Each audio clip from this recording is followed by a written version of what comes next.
الحمد لله رب العالمين له الحمد الحسن والثناء الجميل وأشهد أن لا إله إلا الله وحده لا شريك له يقول الحق وهو يهدي السبيل وأشهد أن محمدا عبده ورسوله صلى الله عليه وعلى آله وأصحابه والتابعين لهم بإحسان إلى يوم الدين أما بعد.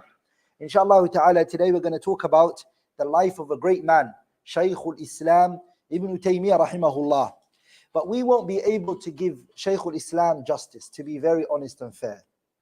In one gathering, 2, 3, he's a masterpiece, rahimahullah. His own student, the great historian, Ibn al-Qayyim al-Jawziyah, he said about him, he said, وَهُوَ أَعْظَمُ مِنْ أَنْ يَصِفَهُ كَلِمِي. Ibn Taymiyah is higher for my speech to give him justice. My words cannot really describe this man.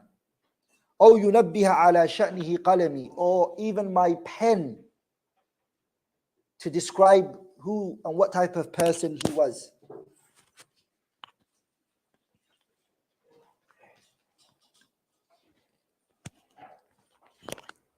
And as we shed some light on his life, you're going to agree with this, inshallah ta'ala.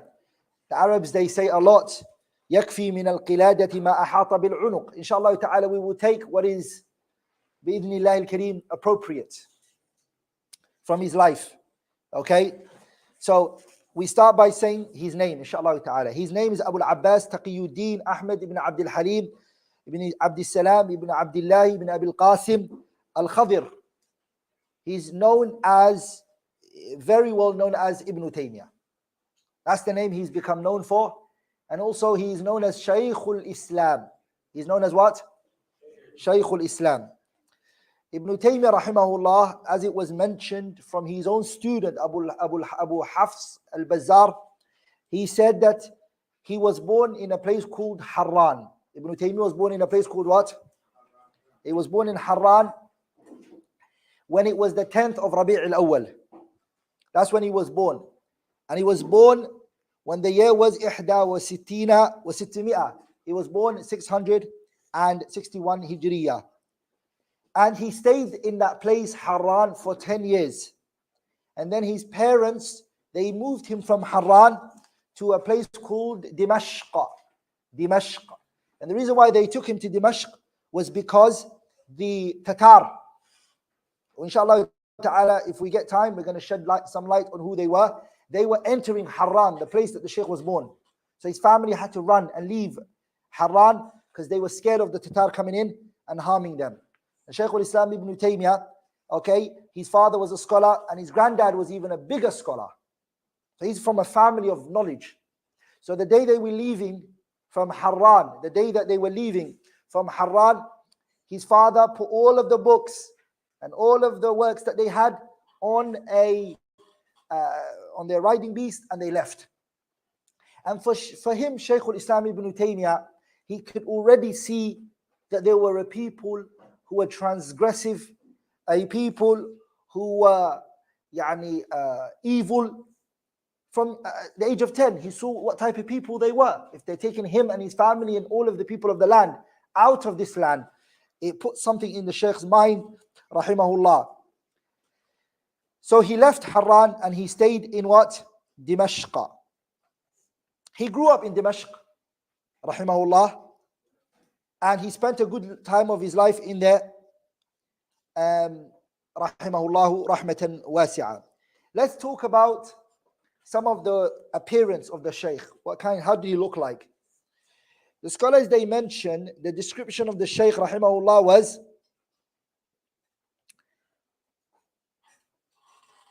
he had characteristics that you would rarely find in someone. Somebody might have a few of these characteristics, but for all of these characteristics to be in one person, it's quite taking back. So it took the people back that he had all these traits present in him, rahimahullah ta'ala. Which is, number one, he had si'atu ilm. He was vast in his knowledge. This is something he had. The first quality that he had is his knowledge was extremely vast. Rahimahullah rahmatan wasi'a. The knowledge he had was something. This is number one. This is his first description. Okay? is that he was excessively knowledgeable, rahimahullah ta'ala. If you saw him, you would know that this man is talking with knowledge. And this is something the people who loved him and the people that hated him, they all acknowledged. It was a consensus amongst them all. Ibn Daqiq al-Eid, who's a faqih Shafi'i, he's one of the great Shafi'i scholars, and he has the best explanation on the kitab Umdatul Ahkam, Ibn Daqiq al-Eid. And if you read that book, you'll see how much knowledge he has. He said about Ibn Taymiyah when he saw him. He said, لَقَدْ اجْتَمَعْتُ بِابْنِ تَيْمِيَّةٍ. He said, me and Ibn Taymiyah, we came together. He said, رَأَيْتُ رَجُلًا, I saw a man, كُلُّ الْعُلُومِ بَيْنَ عَيْنَيْهِ, all of the knowledge is in front of his eyes. يَأْخُذُ مَا يُرِيدُ وَيَتْرُكُ مَا يُرِيدُ. He chooses what he wants to take. The knowledge is in front of him. Just like somebody's reading from a book and saying, listen, from here and here. From memory, everything was right in front of him. He will take what he wanted and he would dismiss what he wanted, rahimahullah ta'ala. Ibn Daqiq was very older than Shaykh al-Islam Ibn Taymiyah. And the time that he said this, that he met Ibn Taymiyah, was the time Ibn Taymiyah rushed from Dimashq to come to Egypt, because Ibn Daqiq al-Eid was in Egypt. He came to Egypt, Ibn Taymiyah, and the reason why he came to Egypt was because he was requesting for an army to come and help the Muslims in Dimashq against the Tatar.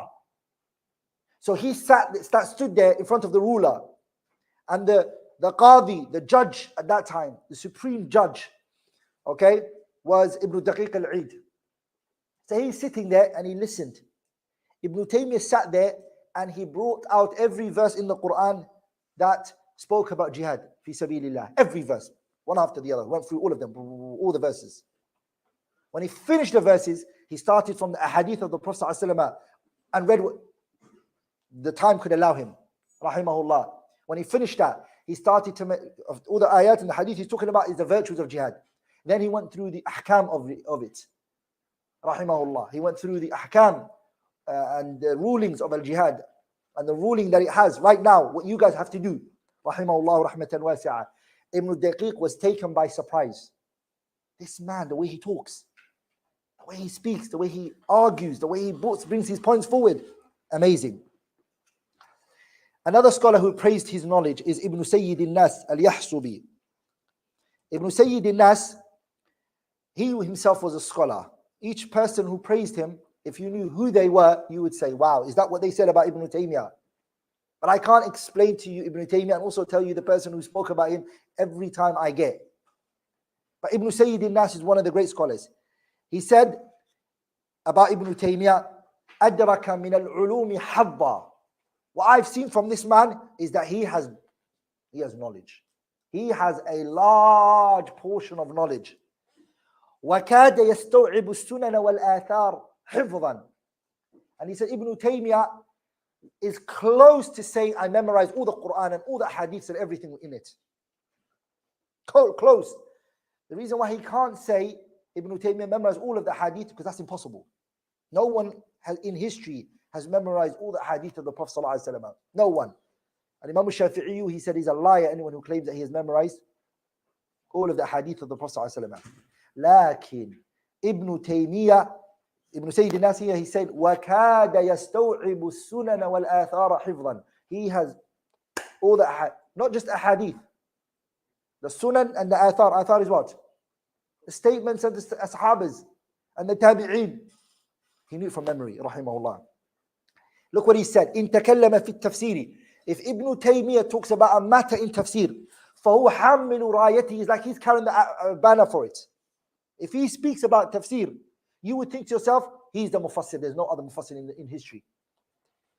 أو أفتى في الفقه. Or if he opens his mouth and he talks about an issue in fiqh, فَهُوَ مُدْرِكُ غَايَتِهِ, he reached the ending of it. أو ذَاكَرَ الْحَدِيث. If he mentions a hadith or talks about a hadith now, you will say there was no other scholar in hadith except him. He said about him, فَهُوَ صَاحِبُ عِلْمٍ وَذُو رِوَايَةٍ. He had knowledge and he had narrations. Also about him, أو حاضر. He also had what? بِالنِّحَلِ وَالْمِلَنِ. All the groups and the sects in Islam, where they started, where they came from. Not only that, he also knew all the groups that were not Muslims, the Christians, the Jews, all the groups. He knew it from memory. He has a kitab called Al-Jawab al-Sahih liman baddala din al-Masih, where he talks about all the Christians and the Jews. Specifically focuses on the Christian in that book. He goes through the Rafid and the Shia in a kitab, he called it Minhaj al-Sunnah al-Nabawiyah. He wrote another kitab called Ta'sis, he called it Dar'u Ta'arud al-Aql wal-Naql, where he went through all the philosophers, Aristotle, Plato, Socrates, all of them. And then after went to Ibn Sina and Al-Farabi and all of the philosophers within Islam. He knew every single one of them. Rahimahullah. That's the type of person he was. Look what Ibn Sayyid al-Nas said about him. لم يرى أوسع من نحلتي في ذلك ولا أرفع من درايتي برز في كل فن. Every science, Ibn Taymiyah was the same to him. He didn't believe in this concept of I specialized in this. He specialized in everything. Rahimahullah. برز في كل فن على أبناء جنسي. The people of his time, he wasn't living with them. He was far ahead of them. Rahimahullah. وَلَمْ تَرَ عَيْنٌ. No eyes has seen, he said, from amongst us. وَلَمْ تَرَ عَيْنٌ مَنْ رَأَى مِثْلَهُ. No one has ever seen someone like this man. وَلَا رَأَتْ عَيْنُهُ مِثْلَ نَفْسِهِ. He himself did not see someone like him. Even he hasn't seen someone like himself. That's the statement of people who loved him. What about the people who hated him? From the people who hated the Shaykh, hated him greatly, was a man by the name of Kamaluddin ibn Zamlakani. Ibn Zamlakani hated Ibn Taymiyah. He was one of Ibn Taymiyah's worst enemies. He used to give fatwa for Ibn Taymiyah to be arrested and to be put behind bars. Look what he said about him. The scholars back then, they had fairness. The issue that we have is something else. But they didn't lie about what the person was. He said about him, Kana, he was, إذا سئل عن فن. If anyone asked Ibn Taymiyah about a matter, من العلم, in a knowledge, he didn't restrict it to a particular science. He said any issue you asked Ibn Taymiyah, ظن الرائي والسامع, the one who's looking and the one who's listening will think to themselves, أنه لا يعرف غير هذا, that Ibn Taymiyah doesn't know anything except that. If Ibn Taymiyah talked about a matter, you would think to yourself, this is his field of expertise. You would think this is the one he knows, this is what he specialized in. And then you ask him another issue, you say, no, that's not what he specialized. He specialized in this one. And then if he talks about something else, you think he specialized in this one. That's what he said. That's what he said. Look what after what he said. وَكَانَ الْفُقَهَا, the jurists, the fuqaha of Ibn Taymiyyah's time, from the Hanafiyyah, the Malikiyyah, the Shafi'iyyah, the Hanabila, all of them, they used to sit with him to learn their madhab from him. The Hanaf would go to Ibn Taymiyyah and he would teach them about their madhab. The Malikiyyah would do the same. And the Shaykh, of course, he was originally a what? No, he was a Hanbali. Ibn Taymiyyah, of course, he grew up in the Hanbali madhab. After that, he became a mujtahidul mutlaq. He has his own madhab. He looks at the Quran and the Surah directly himself and extracts the rulings from it. Rahimahullah. That's what he said about him. Ibn Taymiyyah spoke about himself. He said, I أعلم كل بدعة. I know every innovation حدثت في الإسلام, that took place within Islam. I know every sect, every group who innovated in Islam, I know it. وأول من ابتدعها, I even know the first person who started it. وما كان سبب ابتدائها, I even know why he started it. And all of this. Rahimahullah, he said this in his Majmu' al-Fatawa, the 3rd volume. The scholars, they said, you're right, you're telling the truth. They saw that in his works and his speech and what he said. Ibn al-Qayyim said about him, about Ibn Taymiyyah's knowledge, he was very generous when it came to his knowledge. Very generous. He never kept it to himself. He said, أن السائل إذا سأله عن مسألة. If anybody ever asked him about a mas'ala, Ibn Taymiyyah's tariqah was what? He'll just go. He'll just write. Ibn Taymiyyah, he was so knowledgeable, rahimahullah ta'ala, that he used to write without looking at what he just wrote. His pen would just keep going. Keep going, keep going, keep going, keep going, keep going. When he finishes the paper, he put it away. He'll just pass it on. Khalas, take it now. They said if the papers were brought back to him, he wouldn't be able to read his own handwriting. He couldn't read his own handwriting. Rahimahullah. As you know, brothers, there are books that today we take for a week, 2 weeks to study, right? He wrote it between Dhuhr and Asr. في جلسة واحدة. There's a 3-volume book. It's called Kitab al-Tis'iniyah by Ibn Taiymiyyah. Tis'iniyah is called 3 volumes by Shaykh al-Islam Ibn Taiymiyyah. He was in prison. And a man came to him and said to him, they want to speak to you face to face, the ruler. And the Shaykh was in Egypt at this time. He was in prison in Egypt. He said, why does he want to speak to me? He said, because he wants to see your opinion on this issue. Ibn Taymiyyah said, I've spent a good time in prison. Now you want to hear what my view is? After you've imprisoned me for this long? He said, I don't want to debate anybody. I have before, and it never worked for me in Dimashq. I wrote, when he debated on the Mas'alatul al-Aqidatul Wasatiyah, he said, what I'll do is, I'll write something for you. Can you wait for me? Just stand here, I'll write it. And it was related to the issue of al-kalamun nafsi, Allah's speech, subhanahu wa ta'ala. Ibn Taymiyah wrote a 3-volume, today's published, it's 3 volumes, 1, 2, 3 volumes, mujalladat. He crossed his legs, he dipped his pen into the ink, and he wrote. The reason why it's called Tis'iniyah is because he responded to this issue from 90 different directions. That's why it's called a Tis'iniyah. Tis'iniyah means 90. Are we all together, brothers? That's the type of person he was, rahimahullah ta'ala. In his knowledge, when you look at, he's extremely shocking as a person. I have never read the life of someone like that when it comes to knowledge. I've never seen it. The biggest book that's written on his life, taqriban 500 pages, I read it more than 4 times. It's called Al-Uqud al-Durriyah fi ba'di manaqib Shaykh al-Islam Taymiyah. He leaves you with shock. Was this a normal human being? Are we all together? Was this normal? How can someone be like this? It's amazing, it's shocking. He was less than 10 years of age. 10, he was less than 10. His family said, come, let's take you, we're going to go and we're going to take you to, we're going to take you out to have, Dimashq was a place known for its greenery. Dimashq was known for greenery. It's not like the Arabian Peninsula. It's not like Al-Hijaz. These countries are very desert. Like in Dimashq, it's different. It's green. Very green. Are we all together? So his parents said to him, come, we take you out, let's have fun. We're going to take you to the ocean and the sea. We're going to go we're going to have a picnic. He said, I don't want to go. You guys go. Come with us, please. No, he said, no, I want to stay, please. So they let him stay. They left him. They came back and they told him, you broke our heart. We were all worrying about you. We didn't enjoy ourselves because you were not with us. And he said, I benefited from my time.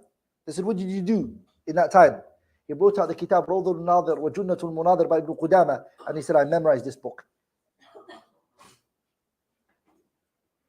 He brought the book out. That book, brothers, it's taught in advanced level. Postgraduate students study it in masters and usul al-fiqh. Are we all together, brothers? He said, I memorized it. Not I read it. I memorized it, he said. Shaykh al-Islam Ibn Taiymiyyah rahimahullah. That was the type of person he was. Ibn Taiymiyyah, as some people might think, they think he's restricted to Islamic knowledge. No. He wasn't just, he didn't restrict himself to Islamic knowledge. He actually went beyond and above that. He went to other sciences, other knowledge. He looked out for it, rahimahullah ta'ala. Look what was said about him. Al-Allama Ahmad ibn Yahya al-Umari, what did he say about him? He said, وَكَانَ إِمَامًا فِي التَّفْسِيرِ وَعُلُومِ الْقُرْآنِ. He was an imam in it. وَعَارِفًا بِالْفِقْهِ وَاخْتِلَافِ الْفُقَهَاءِ وَالْأُصُولِيِّينَ. He knew fiqh and the scholars of fiqh, how they disputed one another. He was an imam in grammar. He would go against Sibawayhi and Khalil Muhammad al-Farahidi, the great imams of the language. He would go against them. That's one of the reasons why him and Abu Hayyan al-Andalusi, they fought. He said, I know 100 masail, 100 issues in Nahu. Sibawayhi got it wrong. He doesn't know he got it wrong. You don't know Abu Hayyan al-Andalusi that he got it wrong. And Abu Hayyan really loved Ibn Taymiyah before that. And as soon as he said that, he got angry. Not what you talking about, Sibawayh like that. 100 issues, imagine that. And Sibawayh today is like the father of what? Father of grammar. That was the type of person. Sibawayh's kitab, many people today that we look up to as grammarians don't read kitab Sibawayh. Sibawayh's kitab, no one really reads it. It's like advanced. It's not just grammar as well. It's phonology, it's morphology, it's syntax. You study there in their semantics, you study in their philology. It's all types of the language. Sibawayh's kitab. Ibn Taymiyah qara'ahu, he read it, wastaw'abahu, and he understood it. وَلَمْ يَبْلُغْ عَاشِرًا مِنْ عُمْرِهِ, and he didn't reach 10 years of age. This was what he was digesting the information he was taking in before he even reached the age of 10, rahimahullah. Look what he said then about him. He knew lugha, he knew mantiq, he knew ilm al-hay'a, he knew maths very well. Ibn Taymiyah, geography, history, all of this he knew it. And anything related to logic. Philosophy, Ibn Taymiyah swallowed it. Mantiq, he swallowed it. He has 2 books on mantiq. Read it. The first book he has is called Ar-Raddu ala al-Mantiqiyin. Are we all together? That's one book he wrote. Suyuti came, Jalaluddin al-Suyuti came and he summarized it. From his books on mantiq is a kitab known as Intisar li-Ahli al-Athar. Are we all together? Which is known as Naqdul Mantiq. He wrote those 2 books. Those 2 books of his was just one sir. Hifdan. He never believed, reference this, quote from this. That was not a part of Ibn Taymiyah's life. Ibn Taymiyah wrote what was on his mind. Are we all together, brothers? And later, of course, when people publish books, they're going to go to the references to check if it's there. It's actually there. As he quoted it. Are we all together, brothers? Subhanallah. He was a shocking individual. The second thing I want to talk about Ibn Taymiyah, rahimahullah ta'ala, is his memory. How fast he used to memorize things. Rahimahullah. He was powerful in the way that he used to hear things. It was mentioned one day, a man traveled. He traveled to just meet Ibn Taymiyah. Ibn Taymiyah was a kid going to primary school and coming back. This man traveled to what? He said to a man, I'm looking for Ibn Taymiyah. I heard about this boy called Ahmad ibn Abdul Halim. I've heard about him.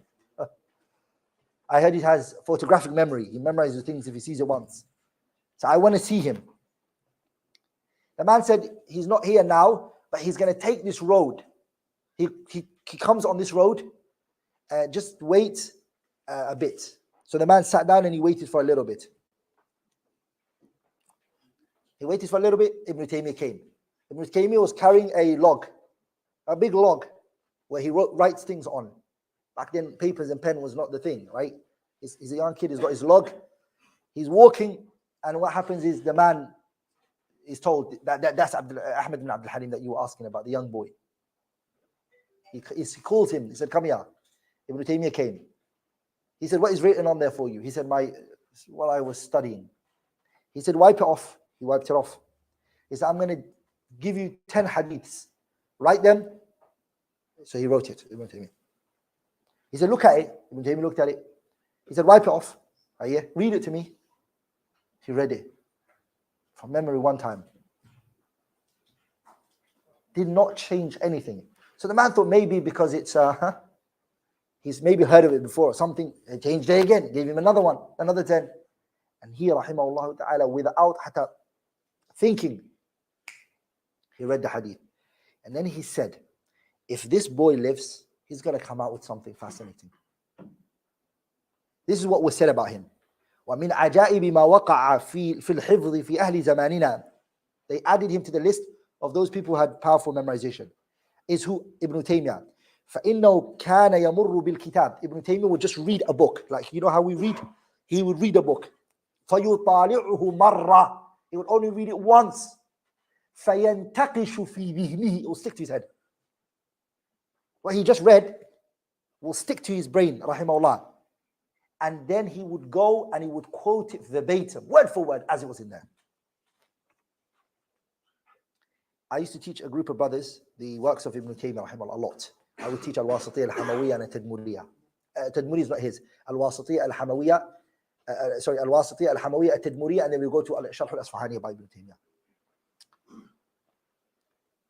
Ibn Taymiyyyah sometimes, he will quote one of the Imams of Islam. He will say, قال أبو زرعة الرازي, or قال الدارمي, or قال قوام السنة Abu Qasim al-Taymi, or he would quote somebody. And it would be like 4 or 5 pages. And we know that book itself, he wrote it in one sit. One sit. All of this information you've got in your head. Na'am. Rahimahullah. That even you to read these quotes, sometimes you're like, Allahu Akbar. All of this? All of this. That was the type of person he was, rahimahullah, when it came to memorization. The third thing I want to mention, I mentioned his knowledge, I mentioned his memorization, I want to mention the third thing, which is how he was, the endurance Ibn Taymiyyyah had for knowledge and also for teaching. He loved to read, he loved to memorize, and he loved to revise. He loved it, he enjoyed it, rahimahullah. He never felt that he got full from knowledge, not at all. He always felt like he wanted to know more. As-Safadi said about him, وَكَانَ مِنْ صِغَرِهِ حَرِيصًا عَلَى الطَّلَبِ. As a child, he was eager to learn. He was مُجِدًّا عَلى التَّحْصِيلِ وَالدَّأَبِ وَلَا يُؤْثِرُ عَلى الْإِشْتِغَالِ لَذَّةِ. The joy that he used to get from knowledge, he believed he never got it from anywhere else. So he never ever, Ibn Taymiyyyah, never known to what? To waste his time on what? To waste his time on playing and laughing and joking. He wasn't like that, rahimahullah ta'ala.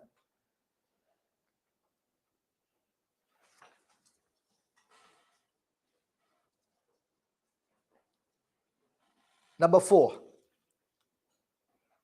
Ibn Taymiyyyah, a lot of people have knowledge, a lot of people have memorization. Of course not of this level, but can you be sharp in your knowledge? Precision is another thing. Memorization is good. Studying is also good. But to be a person who gets the matters from where it's required and hit the needle as it is, that's what Ibn Taymiyyyah had rahimahullah ta'ala. That he was a man, his hujjah, the proofs he used to bring was so overwhelming that the person who's listening didn't know what to say. ولذلك they say he never went into a debate, and his debates were many.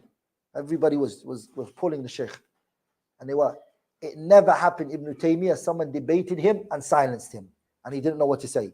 It's never happened, they said. Rather, the opposite was true. He would overwhelm the person with so much information where they wouldn't know what to say after that. Rahimahullah. He would come from every direction there could possibly be for a person, rahimahullah. The 5th characteristic of his was he was an aesthetic person. He was an aesthetic individual. The Shaykh rahimahullah was not a person who the dunya meant anything to him. He didn't run after the dunya and see it to be something. ولذلك, one of the rulers, he said to Ibn Taymiyyyah, I think you're doing all of this so you can be known, and you're doing all of this so you can get some recognition, or maybe you're looking for power. Ibn Taymiyyyah said to him, and he said, mulkuk wa mulku abika la yusawi indi fil sayn. Your kingdom and your father's kingdom and all of your kingdom is not equal to me 2 cents. It means nothing to me. He was not a person who loved leadership. Rahimahullah. Al-Dhahabi said about his generosity, وَمَا رَأَيْتُ فِي الْعَالَمِ. He said, I never saw in my life أَكْرَمَ مِنْهُ, anyone who was more generous than him. Any money that came to him, that someone bought him, he would call his students and the people he knew. He'll say, I know you're struggling. Here. Wherever he had, they all had it with him. That was a quality that he had, rahimahullah ta'ala. The Shaykh, rahimahullah, as you know, he never got married. Never. and nor did he desire to get married. His brain was preoccupied with knowledge and studying and teaching and fighting and all of that. That's what his life was full of. Number 6, the sixth quality about this great Imam is his hilm. Hilm means his forbearance. He had a high level of tolerance. And with that, he had patience, extreme patience. He would always turn a blind eye from what people would say or do to him. Rahimahullah. I'm going to mention a few times where that became apparent to the people. Najmuddin, let's just say one of his opponents, okay, a lot of the enemies of the Shaykh Rahimahullah, they complained about him because of the fatwa that he gave, because of the things that he said. And they saw that the religion and the sunnah and the tawheed was spreading through him, rahimahullah.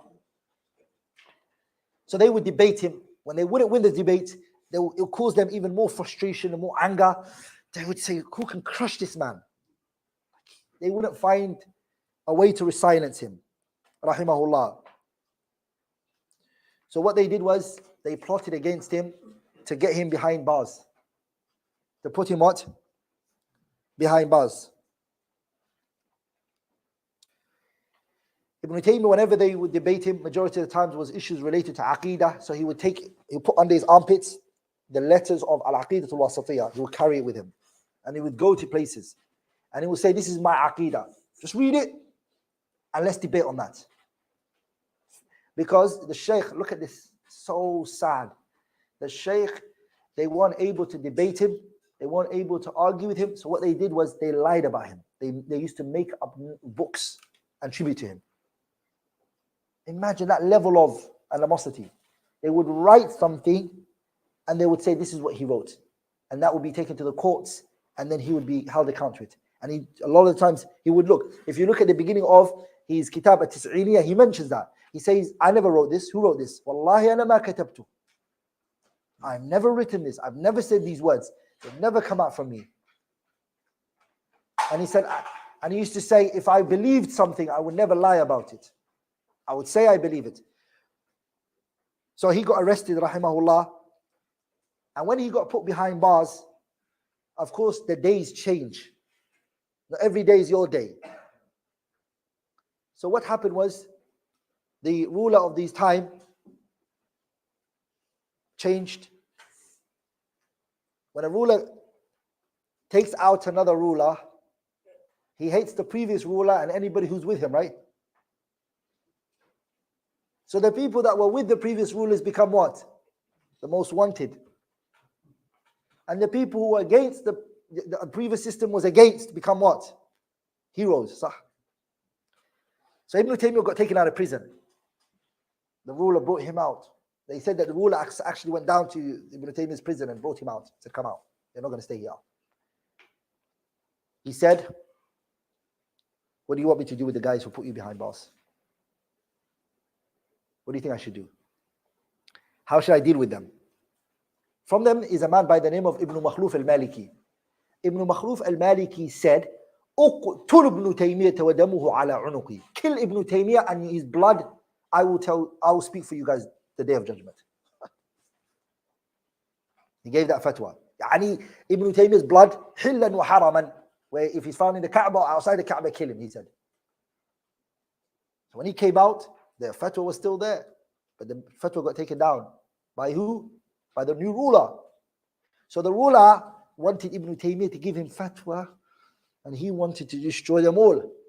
Ibn Taymiyyah realized that what he says is going to give this ruler justification to kill other Muslims. So he, rahimahullah, when he was asked about this issue, he said, no, not at all. I do not allow that for any Muslim to be killed because of me. I do not permit that. I have forgiven all of them. Are we all together? So that was the type of person he was, rahimahullah ta'ala, forgiving and turning a blind eye. He was known for that.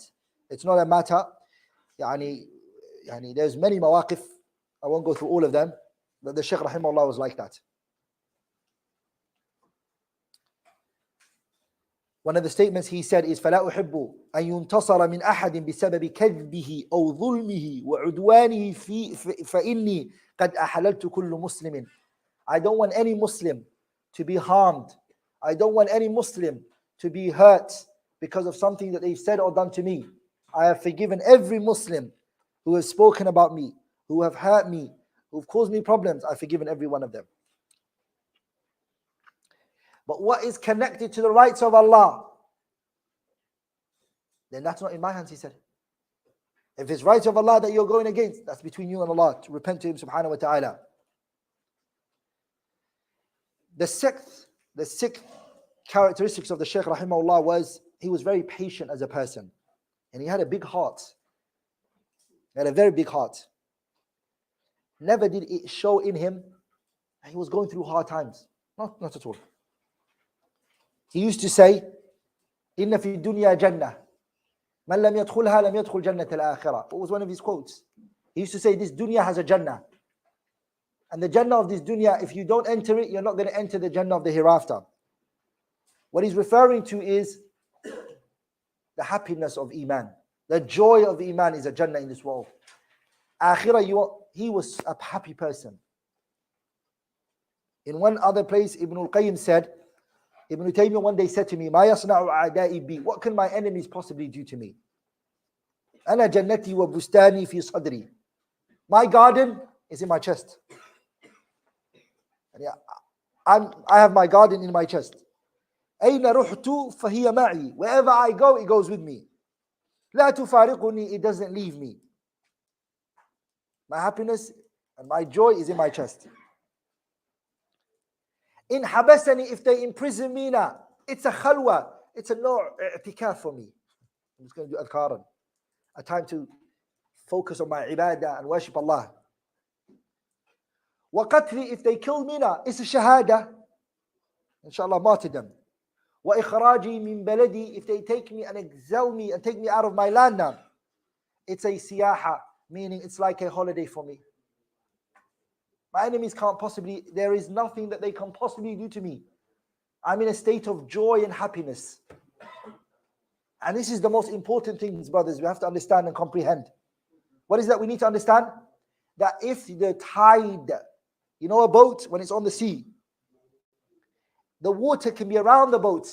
As long as that water doesn't go on top of the boat, as long as it doesn't go on top of the boat won't sink. Sah? He didn't let what was happening around him get into his heart. He focused, rahimahullah. That's why Allah tabarak wa ta'ala raised him. And a title that many people didn't get, he was given, rahimahullah ta'ala. It was called Shaykhul Islam, rahimahullah rahmatan wasi'a. Ibn al-Qayyim is one of the students of who? Ibn Taiymiyyah. Ibn al-Qayyim is one of the students of Ibn Taiymiyyah. Ibn al-Qayyim said one day about his teacher, I sometimes used to feel sadness. Which books do we read when we want to remove distress and sadness? What kind of books do we read? Ibn al-Qayyim's works. Ibn al-Qayyim's works is focused on the heart and how to remove anxiety and distress and sadness. Ibn al-Qayyim is saying, whenever I felt down, I would go to Shaykh al-Islam Taymiyah. He will say to me words that would touch our hearts, and it will give us back that determination and focus. So that's the type of person he was, rahimahullah rahmatan wasi'a. The eighth, inshallah ta'ala, point about his characteristics is he was a very brave person. Bravery and courage was a high quality, a high characteristics of his, rahimahullah. He didn't look at the person, but he looked at the truth and he said it as it was, rahimahullah. One of the statements he said was, وَلَنْ يَخَافَ الرَّجُّلُ. A man or a woman never fears a person مِنْ غَيْرِ اللَّهِ other than Allah. There is not a person who fears someone other than Allah. إِلَّا لِمَرَضٍ فِي قَلْبِهِ. He would only do that because there's a sickness in his heart. You would only be scared of someone other than Allah if you have sickness in your heart. So his tawakkul in Allah was very high, Shaykh al-Islam Taymiyah. And at his time, he proved how his tawakkul is. He used to say, وَلَيْسَ لِي مَا أَخَافُ النَّاسَ عَلَيْهِ. There is nothing I fear the people of. He said, I don't fear لا مدرسة ولا إقطاع ولا مال ولا رئاسة ولا شيء من الأشياء. There's not a matter that I'm scared of on this world. He was by himself a government, rahimahullah ta'ala. He was a walking government. That was the type of person he was. وَلِذَلِكَ, when the Tatar came and Shaykh al-Islam Taymiyah, the jihad was happening, he prepared himself, he put his armor on, they put their armor on. He said to them, inshallah ta'ala, today we're going to win. They said, say Shaykh al-Islam, say inshallah. He said, inshallah tahqiqan la ta'liqan. What does that mean? You know, Muslims just say inshallah. No. He said, this inshallah, we're going to win. Is that inshallah? Yani, he had thiqah. In the middle of the battle, before it started, he said to the people, where do you think is the hardest to go into? And in the army right now, in front of us. Where do you think it's the hardest place for somebody to enter? They said to him, over there. He went right directly that direction. He went exactly that direction, rahimahullah ta'ala, and he fought the army from there. He took the Tatar and brought them to their knees, rahimahullah. وَلِذَلِكَ, after that day, his opponents and those who were against him could not harm him anymore. And he was a hero. He was now a hero. And we all know, right, when the soldiers bring victory home, what are they considered? Medals and things are given to him. Even recently, Syria, right?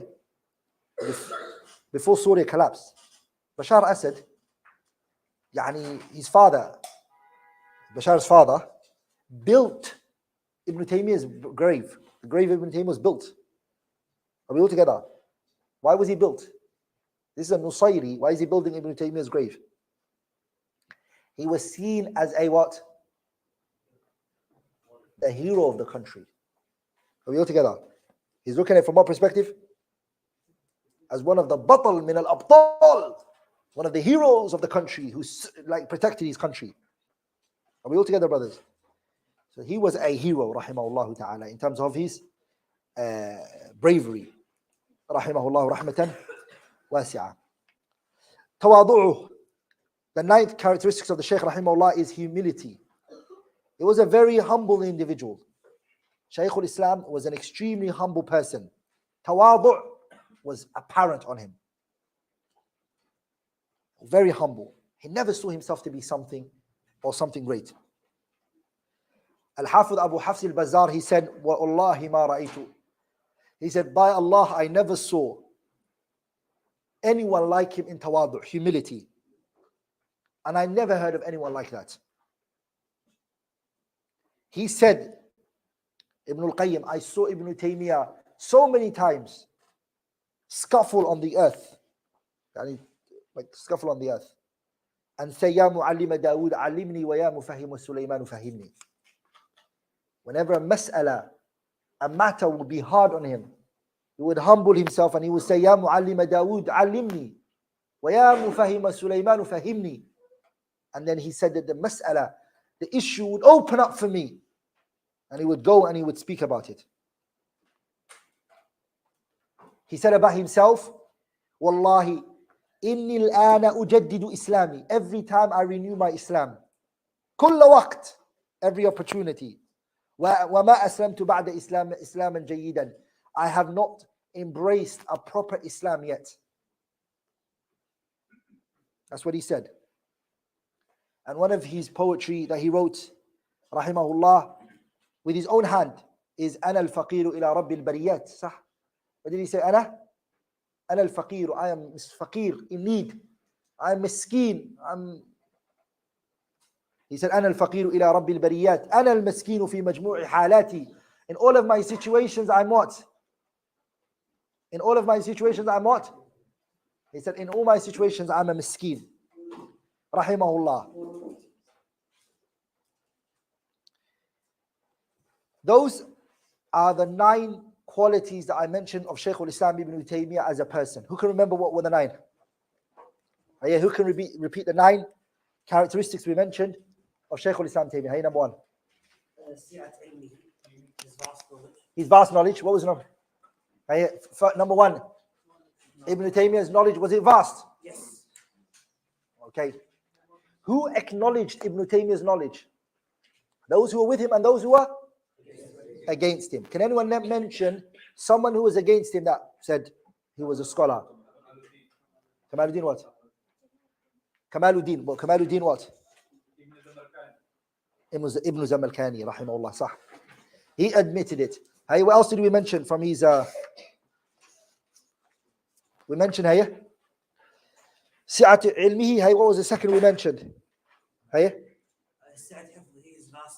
We mentioned his Jamil, barakallahu feek. We mentioned quwwatu hifdhihi, his memorization was strong. Rahimahullah. What was the book that we mentioned? He memorized it before even reaching the age of 10. Hey? Yeah? Rawdatul Nadir wa Junnatul Munadir. Sahih. Written by who? Ibn Qudama al-Maqdisi. By the way, Ibn Qudama took that book from Abi Hamid al-Ghazali's Kitab al-Mustasfa.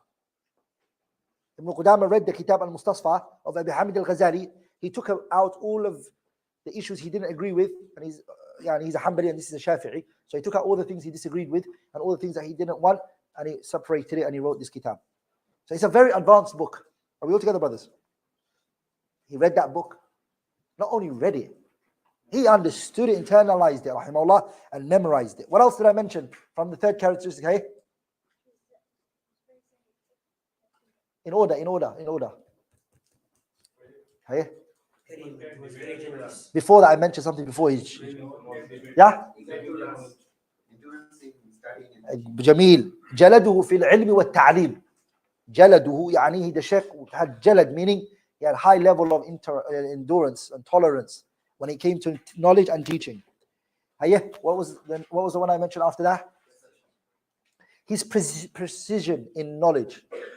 Yani there's a lot of people who know, but they can't really, if you get into a discussion with them, they're confused. They don't know how to grab the issue, and they don't know how to grapple with the answer.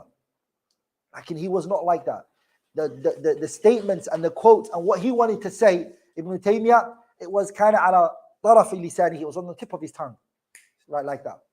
لذلك, brothers, a person can be a hafiz and not be able to bring evidences for you. Being hafiz, starting the Quran and finishing it, is one thing, and know every verse in the Quran and know it from memory, but not being able to extract an ayah like that when you need it. He was like that. Yani the ability he had, it's another science, brothers, to be able to extract an ayah that you need, yarhamukallah. After you finish your Quran, it takes time to say, I need an ayah. That's what the ayah means. Sah? One time what happened to him, Shaykh al-Islam Taymiyah, was he was carrying the Quran and he was in a debate, or he was carrying some letters, some notes. In there, of course, there was ayat and hadith in there. So he got angry, rahimahullah, and he threw it. And his opponents, they couldn't beat him in the debate. So what did they say? Allah, he threw the Quran and the hadith on the floor. That's what they said. Shaykh al-Islam Taymiyah responded quickly. Do you know what he said? He was fast in his response. What did he say? What did Musa do? Musa, when he came back from Tur Sina, what happened?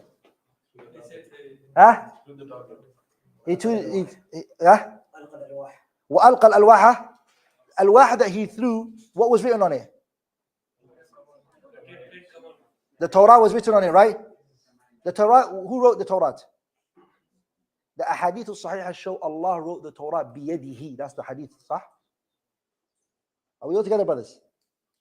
Allah wrote the Torah with his hand. Ibn Taymiyyah said, Musa, when he got angry, what did he do? He threw the wood, right? يعني that was the type of person he was. يعني سرعة استدراك المسائل, يعني getting anything he needed. He was sharp like that, rahimahullah. And he was a shakhsun yaqid, awake, alert. Rahimahullah ta'ala. What else did we mention from him?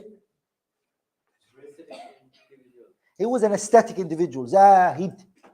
He didn't care how he looked and his appearance and things like that. You know what people take care of, and he wasn't like that. And also and we mentioned in their generosity. He was very generous. At his time, there was a great scholar by the name of Abu al-Hajjaj al-Mizzi. His name was what? Abu al-Hajjaj al-Mizzi. You all know that Abu al-Hajjaj al-Mizzi, right? Yeah? Abu al-Hajjaj al-Mizzi. Abu al-Hajjaj al-Mizzi wrote the 35-volume books. 35-volume book on the 6 books of hadith. Bukhari, Muslim, Abi Dawud, Tirmidhi, Ibn Majah, and Nasa'i. All the 6 books of hadith. The narrators in there. And all their other works. Are we all together? Like Imam Bukhari, all of his works. And Imam Muslim, all of his works that he's written. The narrators are in there. Abu al-Hajjaj took those narrators. He wrote in a book called Tahdhib al-Kamal. Are we all together? It's muhaqqaq matbu'. Sheikh Bashar Awad Ma'ruf did the tahqiq of the kitab. 35 volumes. Abu al-Hajjaj al-Mizzi was a scholar, bari', the great scholars of his time. And him and Ibn Taiymiyyah were very close friends. Very close. At the time of Shaykh al-Islam Taymiyah, Abu al-Hajjaj al-Mizzi got put in prison. He got put in prison. Because he sat down and he taught the kitab Khalq Af'al al-Ibad by Imam al-Bukhari. Abu al-Hajjaj sat down to teach Khalq Af'al al-Ibad. Are we all together? When he went into prison, what happened? Ibn Taymiyah at that time was the one time where the ruler was on the best side of Ibn Taymiyah. It was the ruler I was telling you. He was happy with Ibn Taymiyah. He had nothing against him. So Ibn Taymiyah went and said, are we living in a time where a scholar like that is going to be arrested? So the ruler said, please take him out. You're free to take him out. So he went down and he took the keys himself, Ibn Taymiyah. He unlocked the doors and he brought Abu al-Hajjaj al-Mizzi out. And he said, sit down and teach. That was the type of person he was. But when it came to him and his imprisonment, he didn't let anyone interfere with him and he didn't let anyone help him and didn't care. But you know, his prison, Ibn Taymiyyah's imprisonment that he was in is not the kind of prison we know today. It was a prison where he had books, students can visit him. He just wasn't allowed to leave. Are we all together? There's a lot of kutub he wrote in prison. How did he write those books? Like in the last time he was imprisoned, they stopped him from everything. No visitation, no one could come to him. They took the paper and pen from him. He was banned. That's when he finished the Quran 83 or 84 times. And he died reciting the ayah, إِنَّ الْمُتَّقِينَ فِي جَنَّاتِ وَنَهَرٍ فِي مَقْعَدِ صِدْقٍ عِنْدَ مَلِيكٍ مُقْتَدِرٍ. He died there. And he cried and he said, if I knew what I know today, I would have spent my life on the Quran. If I knew, I would spend my life on the Quran. So what you understand from this man's life, brothers and sisters, is that he wasn't just a sheikh. In history, after the Salaf, if Allah would give me the chance, after the Salaf, of course, and I can meet one person, it would be him. I would love to meet him. Rahimahullah ta'ala. The love I have for Shaykh al-Islam Taymiyah, every time I read some of his works, I'm like, this is not normal. He's got Majmu' al-Fatawa, which is 30-something volumes, right? Brothers and sisters, he wrote this from memory. A fatwa would come, he would write something. A question would come, he would write something. A man came and wrote a poetry rejecting the qadr of Allah, tabarak wa ta'ala, rejecting the qadr. So Shaykh al-Islam Taymiyah, they brought the poetry to him, he read it, he looked at it, he put it down, he turned towards the Qibla, asked for a pen and paper, and he wrote. It's called Al-Qasidatu Ta'iyya. On what? In Qadr. The explanation is about 500 pages, تقريبا. on what he said. Are we all together, brothers? He was made. Some of the scholars, they said, the way Allah mentioned in the Quran, وَلَقَدْ آتَيْنَا دَاوُودَ مِنَّا فَضْلًا يَا جِبَالُ أَوِّبِي مَعَهُ وَالطَّيْرَ وَأَلَنَّا لَهُ الْحَدِيدِ. The way Allah mentioned that He made the metal soft for Dawood alayhi salam, Allah made knowledge soft for Shaykh al-Islam Taymiyah. The way he got the evidences and the knowledge, it was extremely soft for him, rahimahullah rahmatan wasi'ah. Ibn Taymiyah died. The fitna that started after his death was far greater than even his life, the fitna he went through. The trials and tribulations he went through in his life was nothing in comparison to what happened after that. His works were banned. It was illegal for you to have the works of Ibn Taymiyah. If you were ever seen with the works of Ibn Taymiyah, you will be behind bars. Are we all together? It was extreme ban. Are we all together, brothers? So what he did was, he died. He left behind so much. He left what? Till today, some of his books that haven't been written are being published. That he's written, that haven't been published are being published now. And one of the great scholars of our time, who really mastered the works of Shaykh al-Islam Ibn Taymiyah. And I was honored to meet him. And I'm sure some of you have met him or spoken to him, was Shaykh Muhammad Uzair Shams. Shaykh Muhammad Uzair Shams, who knows him? Put your hand up. He was a prolific Shaykh of what? The works of who? Master. If you look at the works of the Jami' al-Masail, Shaykh Muhammad Uzair Shams mastered that. Even recently, before he died, he just brought out a piece of work of Shaykh al-Islam Taymiyah that nobody else had actually ever seen before. Because his works were illegal, it was hidden.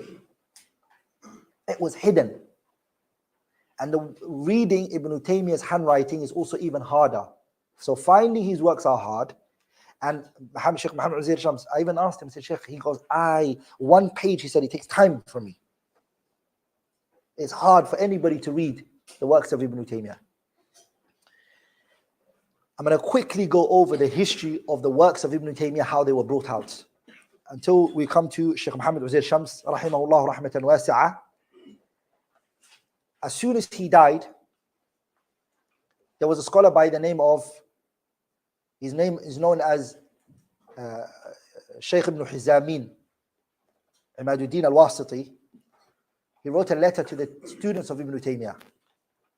Imaduddin al-Wasiti, he has a kitab called Tadhkirat wal-I'tibar.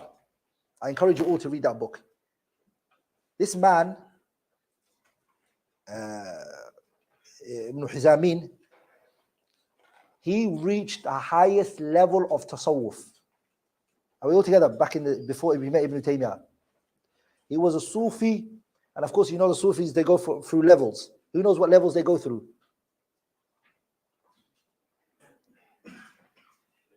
They got names, titles, like you get. Yeah. Yeah. Abdal is one here. Aqtab here.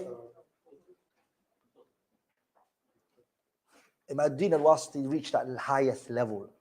Was there one of the Aqtab. He met Ibn Taymiyyah. He said, hey, how? As you know, Ibn Taymiyyah, he had a debate with a group known as the Rafi'is, who believed, they used to lie to the people. They used to pretend to be, they used to pretend that they were awliya of Allah tabarak wa ta'ala. So what they used to do was, they used to say that the fire can't burn us. So they would go through the fire, and they would walk through the fire, and then people see that, Allahu Akbar, and of course people follow that stuff. They like that, they believe it. Allah, you wali min awliya. They will prostrate to him. So Ibn Taymiyyah had a debate with them, and the man, he got excited and he threw himself into the fire and he said, look, and this is what gets the people. And he thought that was going to work with Ibn Taymiyyah. Ibn Taymiyya said, come here, come here. Stand here. He asked for vinegar to be brought. They used to put this stuff on. He said, bring vinegar. Put that vinegar on. Wipe it over yourself. Both of us are going to put our hands into the fire. Let's see. This man knows if he puts the vinegar on, the dun and everything that was on his hand is going to go. So he goes, no. Yani, the Shaykh was like that. Hatta in any angle they tried to debate with him, he would always beat them. So what he did was, from there, he took a lot of their people from the Sufiya away from them. And from the people he did was this great Imam. That's why I say brothers. Ahmaduddin al-Wasiti, Shaykh ibn Hizamin, they call him. You have to read his works. Because he went through tasawwuf, when he learned the Sunnah and Tawheed and Aqidah properly with Shaykh al-Islam Taymiyah, he combined between the heart softening according to the Kitab and the Sunnah. That's why his works are very good for the heart. As you know, Ibn al-Qayyim was the same, right? Ibn al-Qayyim, before he met Ibn Taymiyyyah, was on tasawwuf. Hey, naam. Ibn al-Qayyim was upon tasawwuf. Who took him out of it? Yani he mentions it in his kitab. He mentions in his kitab Al-Kafiyatu Shafiyah. Yani Ibn al-Qayyim, advising the people. Yani wallahi brothers, I'm a sincere advisor to you. No, Qasidatul Mimiyya, not his Kafiyatu Shafiyah. في الانتصار للفرقة الناجية. He has a قصيدة called قصيدة الميمية, Ibn al-Qayyim. In there, it's sad poetry. He says, like, people, I'm speaking to you from my heart. I'm going to tell you about a scholar who changed my life and will change all of your lives. A scholar from Harran. And he then describes Ibn Taymiyyyah, Ibn al-Qayyim. Before this, I was mentioning something. Yeah, so when he died, rahimahullah ta'ala, Ibn Hizamiyin, Shaykh al-Hizamiyin, he wrote a letter to the students of Ibn Taymiyyyah. Are we all together, brothers? I'm going to speak about this after the break, inshallah ta'ala. You guys have 5 minutes break. No. How long is the break for? 10 minutes, inshallah ta'ala. And after 10 minutes, we're going to resume, inshallah ta'ala.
عليكم السلام حبيبي. الحمد لله هذا بس عليه.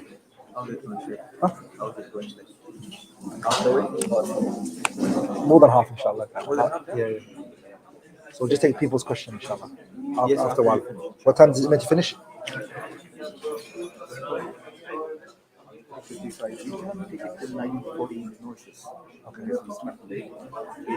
But normally, what time did it say that was finished? 9:30. It was finished 9:30. Yeah, 35 minutes. Yeah, 35 minutes.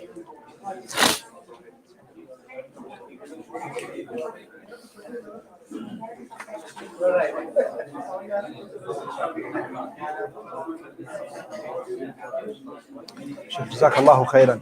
بارك الله فيك. عمر ها؟ عبد الغني ما شاء الله.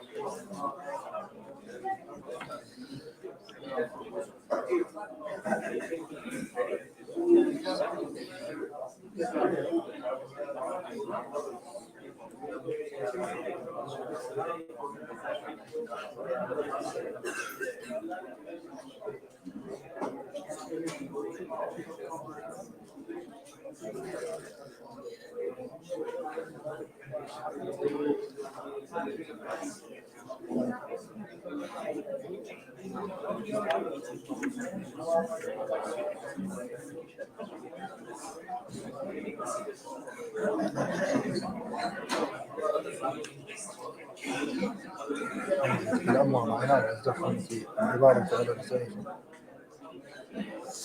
هيا شو صح؟ Yeah.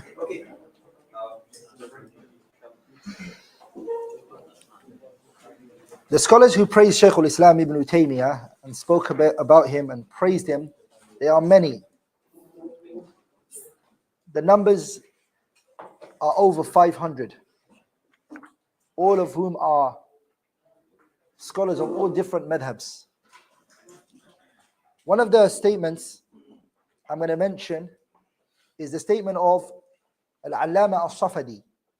Safadi, the reason I chose to mention him is because Safadi was from the students of Subki. And Subki was what? Taqiyuddin al-Subki was what? Against Ibn Taymiyah. Taqiyuddin al-Subki was against Ibn Taymiyah. Him and Ibn Taymiyah had issues. And Allamat al-Safadi said about Ibn Taymiyah, when he described him, وَكَانَ إِذَا تَكَلَّمَ Ibn Taymiyah was a person, if he spoke, أَغْمَضَ عَيْنَيْهِ he would close his eyes. His eyes will be closed whilst he's speaking. وَازْدَحَمَتِ الْعِبَارَةِ عَلَى لِسَانِهِ and the information would rush to his mouth. فَرَأَيْتُ الْعَجَبَ الْعَجِيبِ He said, I saw fascination and wonder in this man.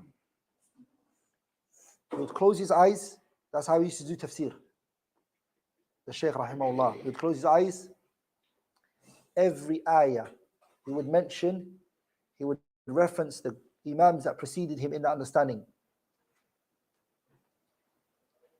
One time he said, one ayah I can give reference to 100 different sources. 100 different sources. Just on one ayah. Yani you would simply understand him as a Google search, the information that this man had. Rahimahullahu rahmatan wasi'ah. When he died and passed away, what happened was his works were buried. A lot of them were buried, and a lot of it was burnt. Sadly enough, it was destroyed. So Ibn Shaykh al-Hizamin, Ahmaduddin al-Wasiti, he wrote a letter talking to the students of Ibn Taymiyah. He mentions this in his kitab At-Tadhkirah wal-I'tibar. And he mentions in that how now that Ibn Taymiyah has died, the students of the Shaykh should come together. And you all know who his students they were. Imagine having these people as your students. His students were Abu Abdullah Ibn Rushayq. Some of you don't know him. He was the master of the works of Ibn Taymiyah. He was the only one who had the best ability to read it. Another person who was very good at reading Ibn Taymiyah's works and very familiar with it, was Ibn al-Qayyim al-Jawziyah rahimahullah. Also from the people that benefited from Ibn Taymiyah and took from Kathir rahimahullah. Ibn Kathir is from the students of who? Ibn Taymiyah. And from the students also of Ibn Taymiyah was Al-Imam al-Dhahabi. Al-Imam al-Dhahabi. Abu Hafs al-Barzali, I mentioned. Abu Hafs al-Bazzar was one of his students. Alamuddin al-Barzali was also from the students of Shaykh al-Islam Taymiyah. All of these people are today considered the giants of Islamic history. He was a university who produced the biggest giants we know of. Ibn Kathir is the one who wrote Al-Bidayah wa Nihaya. You know why we call it Bidayah wa Nihaya? He started from the first creation Allah created, and he took it to until the last person goes to Jannah and the last person goes to Hellfire. So, Ibn Kathir is a mufassir. His tafsir, we all know it, right? Tafsir Ibn Kathir. He has a kitab called Ikhtisar Ulum al-Hadith, Mustalah al-Hadith. He's a faqih, imam. But what madhab was he from? He was a Shafi'i. Ibn Taymiyyah's students wasn't Hanbali, like they were all madhabs. Dhahabi's madhab, what's your madhab? Shafi'i. Imam Dhahabi is a what? Shafi'i. Fuqaha al-Ahnaf. From them, one of the great scholars of the Hanafi madhab is Ibn Abil Izz al-Hanafi, who explained the Sharh Aqid Tahawiyah. And to understand the weight of the works of Ibn Taymiyah, the Kitab al-Aqid Tahawiyah, the Sharh is written by who? Is Ibn Abil Izz al-Hanafi, right? Ibn Abil Izz al-Hanafi, his whole entire book is reference from Ibn Taymiyah and Ibn al-Qayyim. That's what the whole book. Are we all together, brothers? The whole kitab, Sharh Ibn Abil Izz al-Hanafi on Sharh Aqid Tahawiyah is what? Ibn Taymiyah and who? Ibn al-Qayyim. But was he able to reference Ibn Taymiyah and Ibn al-Qayyim? Why did he not mention it was their works? Is that plagiarism? No. He didn't do it because he would be imprisoned if he did. You can't mention these men. Are we all together? It's illegal. So he just had to take their quotes and not reference them. So Abu Abdullah ibn Rushayq, Ibn al-Qayyim, they tried to save as much as they could from the works of Ibn Taymiyah.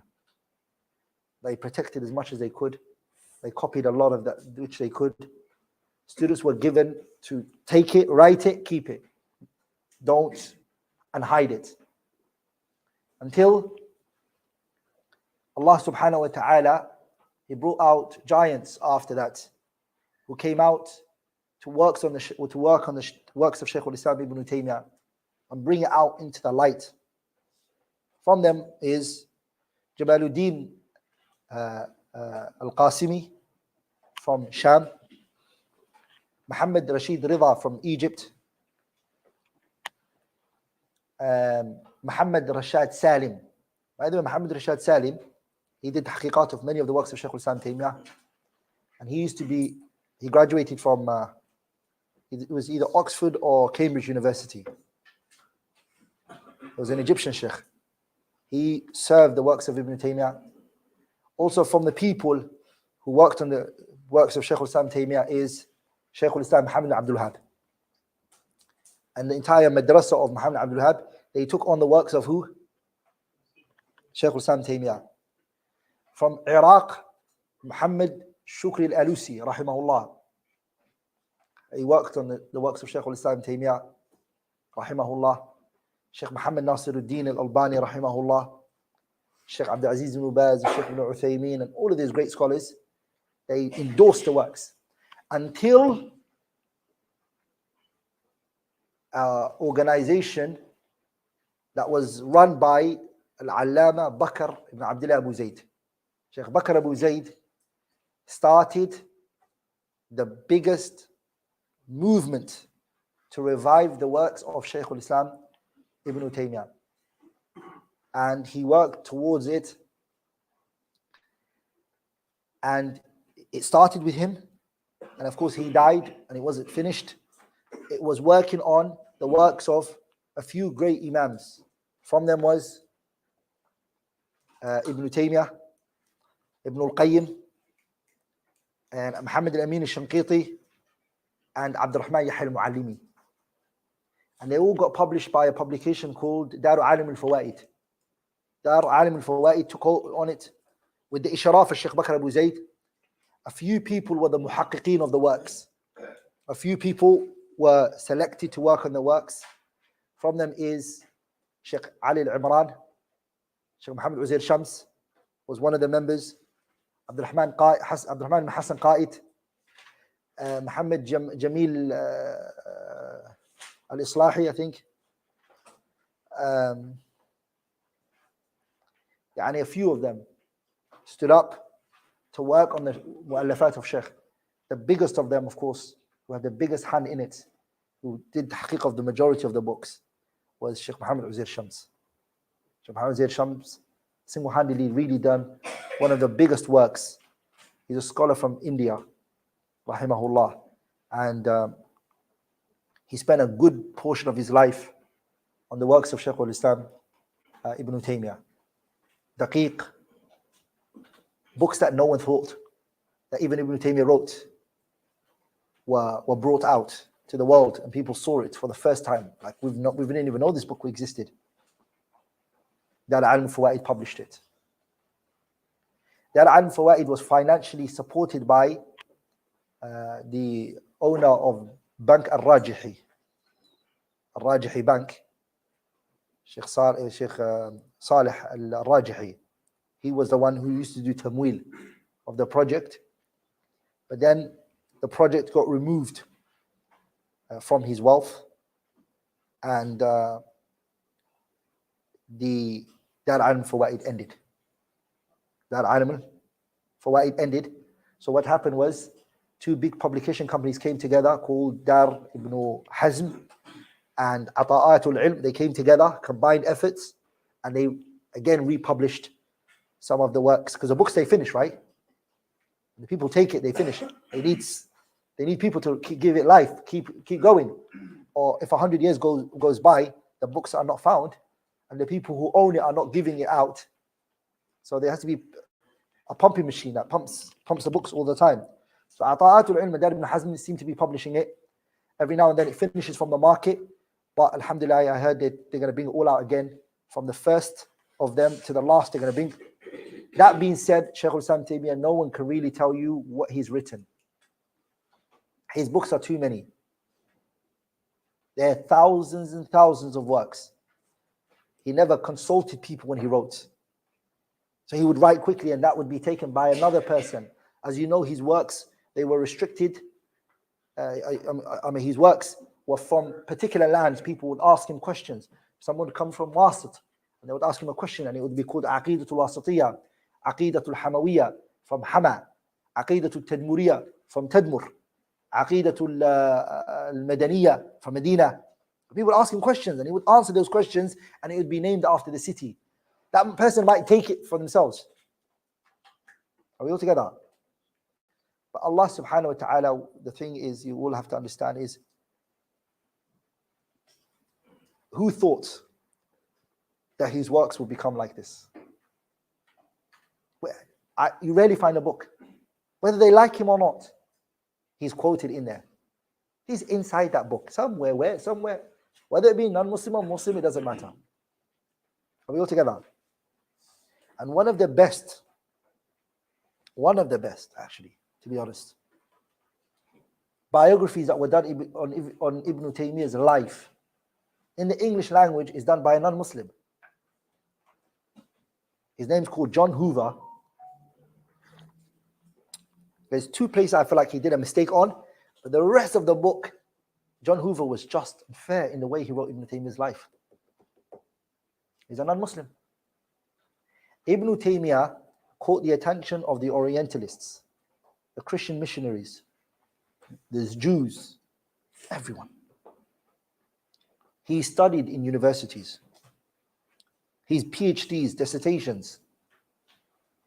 An Orientalist I met in my days in London when I used to go to the British Library, a guy I met there, he said to me, in history, no one has ever written a work as powerful as Ibn Taymiyyah on the issue of al-aql and naql. How to reconcile between logic and text. And he said to me, wallahi, this is the words that this man said to me. He said to me, Abdulrahman, the world today is just fighting over that.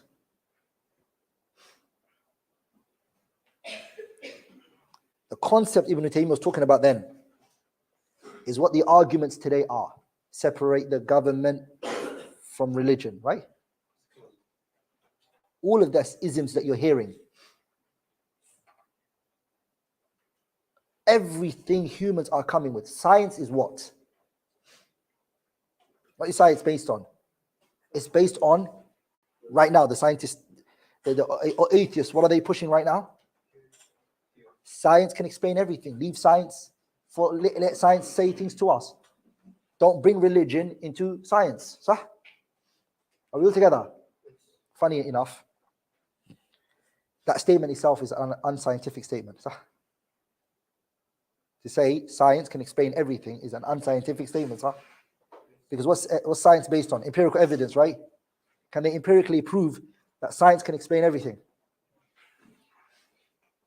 The point I'm trying to say to you is, wallahi, billahi, tallahi, qasaman liman ahalla al-qasam, I swear by Allah, anyone who reads kitabu Dar'u Ta'arud al-Aql, Ibn Taymiyyyah rahimahullah, Dar'u Ta'arud al-Aql wal-Naql, wastaw'abaha and swallows it. I mean, read it with understanding of what he's saying. You will not find anything on this earth today that people are pushing except he's answered it there. I swear by Allah, and I will stand in front of Yawm al-Qiyamah. That book, all of the misguidances that the people are coming with today, from whether they be amongst Islam and the Muslims, or whether it be the non-Muslims, whatever it may be, you will not find except a response to it by Ibn Taymiyyyah in that kitab. And it's considered to be one of his masterpiece. We all together. Dar'u Ta'arud al-Aqli wal-Naql. It's called Dar'u, is to repel. We called it Dar'u Ta'arud al-Aqli wal-Naql. It's about 17 volumes. It's about 17 volumes. What does he talk about there? Only one thing. Only one point he's focusing on, this. Logic and revelation. He says something very powerful. He says, rahimahullah ta'ala, the religion of Allah Azza wa Jalla does not bring to us in the revelation, yani the revelation never comes with the impossible. We will never see something in the revelation we're like, whoa, that's impossible. But the revelation might bring what may confuse our minds, but not impossible. He divides it into mahalatul uqul and maharatul uqul. Are you all together? There might be something you might scratch your head and say, but it's not impossible. And that scratch that you're scratching your head, you're like, I don't understand this. It's subjective. It's to you maybe. Because there are external factors that are causing you to feel this way. Maybe the society and the environment, the people you've grown up with is why you're thinking like this. Does that make sense? He put down something phenomenal. He said, rahimahullah, in that book, the text, the Quran and the Sunnah, and logic, if you think when you come to it, they go against each other, it's one of the following reasons. Either the text is weak, and somebody told you of a weak narration. If you research the hadith, you're going to find it's a weak hadith. Or you are mentally deficient. And this is not to everybody else, it's just to you. Are we all together? Does that make sense? That's the only two possibilities. But it's never possible. A evidence which is sahihun, sarihun, he uses those two words. Sahihun, authentic. And sarihun is direct. Goes against the what? He challenged them for this. He bring it to me. One. I'm here to show you the way to reconcile it. Are we all together, brothers? And the way he answered, because this book, by the way, he's refuting Fakhruddin al-Razi. Fakhruddin al-Razi, one of the head of the Asha'ira, right? Fakhruddin al-Razi is if the Asha'ira say, قال الإمام, they're referring to Fakhruddin al-Razi. So Shaykh al-Islam Taymiyyyah is refuting him because Fakhruddin al-Razi claimed that if logic and the text go against each other, he said that there's the following ways that they should be reconciled between. What are they? He said we either take the logic, we either take the text. No, first he said, Fakhruddin Razi said, first of all, we accept both of them. And he said, النقيضان لا يجتمعان. You can't take two opposites. Fakhruddin Razi is saying this. We have an ayah and a logic going against each other. He said, you either take both of them. And he said, that's not possible. You can't take two opposites. Does that make sense? And he said, we reject them both. That's also not possible. You're in a situation you can only take one of two. Are we all together? So he said, those two options are gone. We only have two more. You take the text. You take the what? You take the text and you reject the logic. And he said, that's not going to work. Why? Because if you take the text and you reject the logic, what brought you to the text was logic in the first place. So by taking the text, you've in essence really rejected the text as well, he said.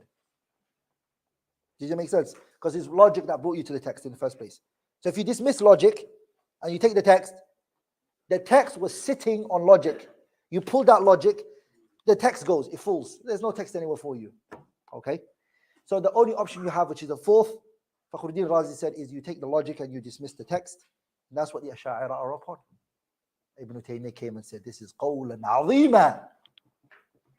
And you know how he responded? He said, no. Who told you? By the way, to them, you have to be logical in response. He said, who told you that if logic brought me to something and then I suspend logic for a bit and take text over it, that means in essence that I have what? Rejected logic.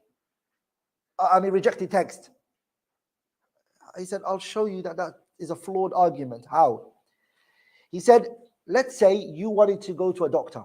You had an illness and you wanted a doctor. And somebody said to you, I will take you to the doctor. I know there is a doctor who specializes in your illness. Come with me, I'll take you. That person drove you. They took you to the doctor. And then you're now talking to the doctor. The person who brought you to the doctor says to you, don't listen to the doctor. And you're like, no, I don't want to listen to you. I need to speak to the doctor. Please, can you let me just talk to the doctor?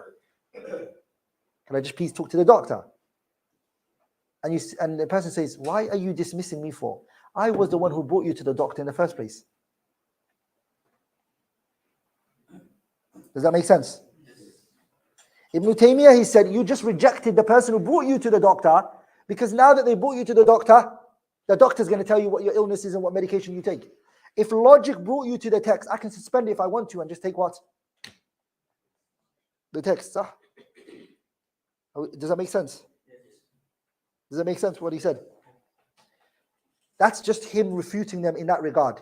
But he didn't believe that logic and text anyways goes against each other. Logic and text, Ibn Taymiyah never believed it went against each other in the first place. He went against that whole premise and he proved that he doesn't. And the non-Muslim, subhanAllah, he dismantled them. One of the beautiful things that I like about Shaykh al-Islam Taymiyah is that he doesn't just say no to something. Nor does he just say yes. I love this about him, rahimahullah. What do I mean by that? He is the type to say yes, and my reason is this. And he will explain his reason. Whether you agree with him or not, that's different. But he has the desire to explain. He allows the person to know where he's coming from. Are we all together?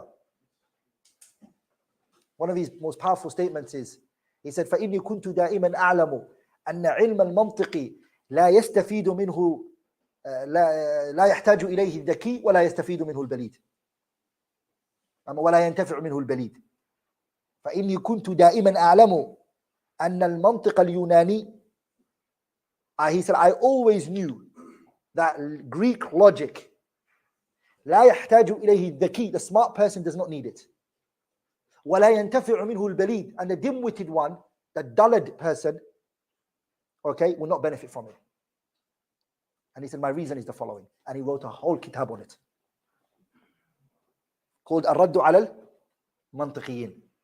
Are we all together, brothers?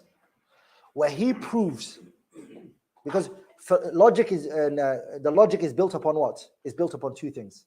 Mantiq is built on two things. Entire mantiq that you hear, logic that you hear stands on two things: perception and judgment.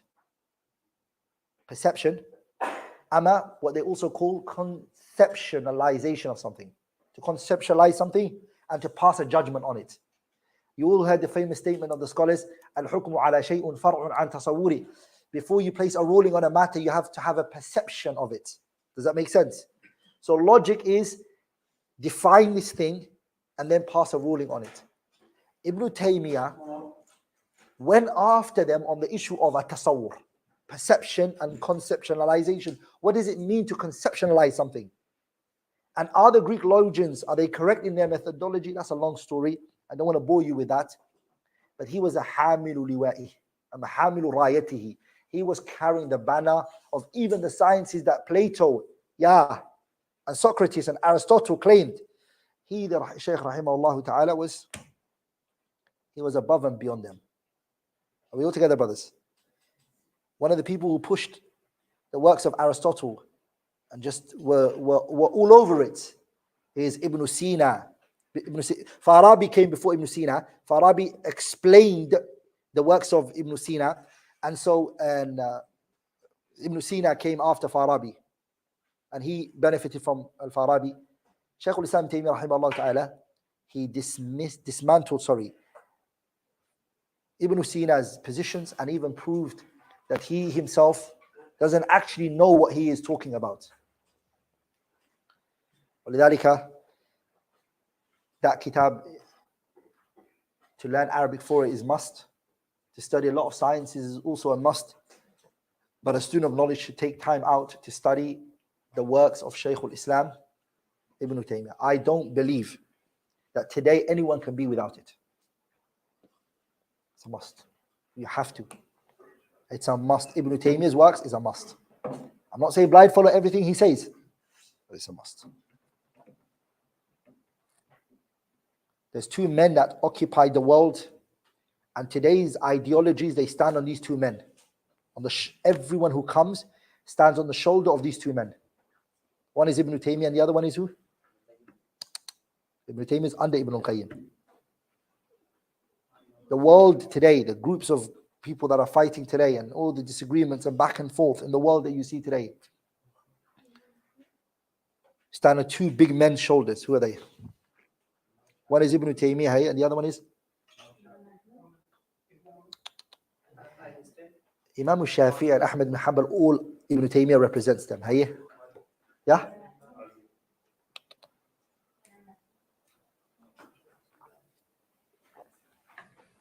Come on. Two men you have to know. Everybody who came after these two men, take from them. You are either going to be this way, Ibn Taymiyah, and we all know where you're going to end. Or you take this path and we know where you're going to end. It is Abu Hamid al-Ghazali. Those are the two men. You take Abu Hamid al-Ghazali's path, you become an Ash'ari, Sufi. You take this path, you're a Sunni Salafi. So these two men have to be studied.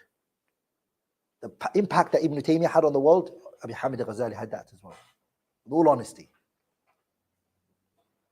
And that's why you see Ibn Taymiyyah's refutations were very solid against who? Abu Hamid al-Ghazali. Does that make sense? But today, when you look at the Sunnis today, one of these two groups, صح?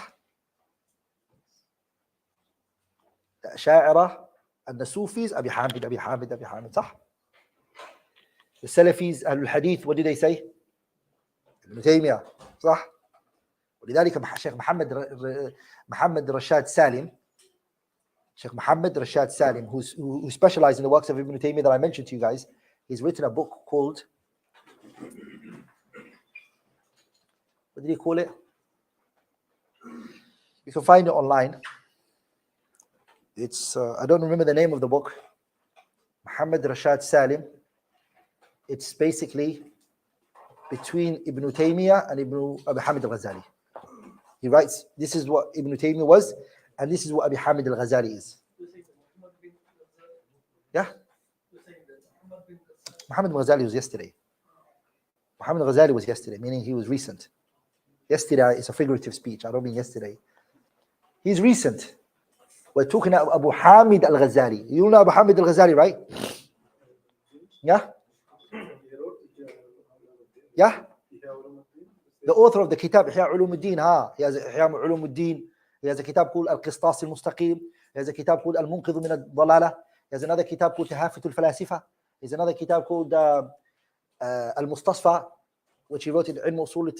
He has a kitab called Al-Wasit, Wal-Wajiz, Wal-Basit, fi fiqh Shafi'i. He's a faqih Shafi'i. Faqih Shafi'i. What did the poet say? هذب المذهب حبر. Hey, what's the poetry? ببسيط ووسيط ووجيز وخلاصة. Those are the 4 books in the Shafi'i madhab. Are we all together? And he's a student of Abu Ma'ali al-Juwayni and Imam al-Haramain. You guys don't know Abu Ma'ali al-Juwayni? Al-Waraqat? Yeah?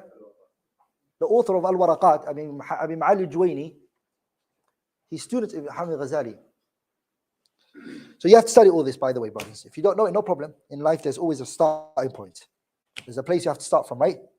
So read these 2 madhabs, and so much came from it. لذلك أشاعرة أبي حامد الغزالي. Salafis and Ahl Hadith. لذلك all the scholars I mentioned to you, they all come from that madrasa of who? No, from Ibn Taymiyyah. I'm talking about the mutaakhirin. I'm talking about those who came later. The mutaakhirin I'm talking about. Albani, Ibn Baz, Ibn Uthaymeen, all the ulama you see, they're all the madrasa of Ibn Taymiyyah. Hatta Muhammad ibn Abdul Wahhab, madrasa of Ibn Taymiyyah. Goes back to who? Ibn Taymiyyah. And also here, Abu Hamid al-Ghazali. Are we all together, brothers? All the Muhammad Zahid al-Kawthari and yeah? And Abdul Fattah Abu Ghudda, yeah. What's his name? Mamduh. For the Sufis, they're like on the Ottomans. Ottomans. Oh, Abu Hamid al-Ghazali. Ghazali is the 6th century Imam. 6th century. Yeah? Ibn Taymiyyyah is not. Ibn Taymiyyyah is the 8th century Imam. There's 200 years between them. There was one question in Medina, there's one Baqi. There is so before the Ottomans, they were building that, the grave very well for the Sahaba. After Shaykh Hussain came, then it's all happened. Like they demolished all of those things. Ibn Taymiyyyah was before the Ottoman Empire. Of course, Ibn Taymiyyyah was way before the Ottoman Empire. Under his guidance means what he wrote, what the grave must not be decorated. But he's not the one who said that. The Prophet said that. After. No, the Prophet sallallahu alaihi wasallam, he said to Ali ibn Abi Talib, Ali said to Abu Hayyaj al-Asadi, ألا أبعثك على ما بعثني رسول الله صلى الله عليه وسلم. Ali ibn Abi Talib said to Abu Hayyaj al-Asadi, shall I not send you with what the Prophet sent me with? What did he say to him? قبرا مشرفا إلا سويته. That you do not see a grave that's standing except you break it. You flatten it. So that was something the Prophet told Ali ibn Abi Talib. Ali told Abu Hayyaj al-Asadi. This is something the Prophet ﷺ 5 days before he died. What did he say? لَعَنَ اللَّهُ الْيَهُودَ وَالنَّصَارَى اتَّخَذُوا قُبُورَ أَنْبِيَاءِ مَسَاجِدِ. May Allah's curse be upon the Christians and the Jews. They took the graves of their what? Their righteous people, their people. They took it as masajids. Like they took the concept of grave to us is a place to remember Allah subhanahu wa ta'ala, to remember the day of judgment, to remember the day that we're going to all be here. But they took it as a place to worship. And in Islam, we don't worship these people in the graves, even though we know they're greater than us. The people in Baqiyah. These are noble Sahabas, radiyallahu ta'ala anhum. Naam. Allahumma ameen. Now, since you gave us a great speech regarding Ibn Taymiyyyah as well, where should a student of knowledge start his first book reading Ibn Taymiyyah's works? Ibn Taymiyyah's life, many people wrote about it. There's many works written on it. The biggest one is Al-Uqud al-Durriya fi Ba'd Manaqib Shaykh al-Islam Taymiyyah by Ibn Abdul Hadi. It's the biggest. Everyone who comes, from there. He was a student of Ibn Taymiyyah. It's called Al-Uqud al-Durriya. That's the biggest book on the life of Ibn Taymiyyah. Al-Uqud al-Durriya. But there's other books that are written on his life. Abu Hafs al-Bazzar has a kitab called Al-I'lam al-Aliyah. He's written it. Abu Hafs al-Bazzar. Also, Sheikh Bakr Abu Zayd. Remember when they started the project that I mentioned to you, that Al Fawaid? They wrote what is called Al-Jami' li Sirati Shaykh al-Islam Ibn Taymiyyyah. They wrote Al-Jami'. In there they mentioned a lot of the books that they mentioned a good comprehensive biography of the Shaykh. And I think for 8 centuries, all the people, what they said about Ibn Taymiyyah is in there. So it's a very comprehensive book. If you can't read Arabic, then I think you should just get the book by John Hoover. John Hoover. John with not a H. It's just Jon. Jon. You can actually download it right now and it's online. So you don't have to buy it. Nah. What first book should I start from? The first book. It's like introduction. Of his life or his works? No, his works. Al-Wasitiyah. Al-Wasitiyah. Al-Wasitiyah. Al-Wasitiyah is a must. That's where it all starts for you. We should open the door. It opens the door for you. Once you finish Al-Wasitiyah, you go for Al-Hamawiyah. Once you go for Al-Hamawiyah, you go for his Tadmuriyah. Once you go for his Tadmuriyah, you go for his Al-Asfahaniyah. Once you go for Sharh Al-Asfahaniyah, then mashallah, Allahumma barik. You now know what he's talking about. You can go everywhere. All of these are from Ibn Taymiyyah. All of them are Ibn Taymiyyah's. There's a muhadara done by Sheikh Salih al-Sheikh. It's called كيف أقرأ كتب ابن تيمية. Good muhadara. Beautiful. There's a PDF, which is mufarragh, and also a lecture, muhadara. You can listen to, you benefit from it a lot.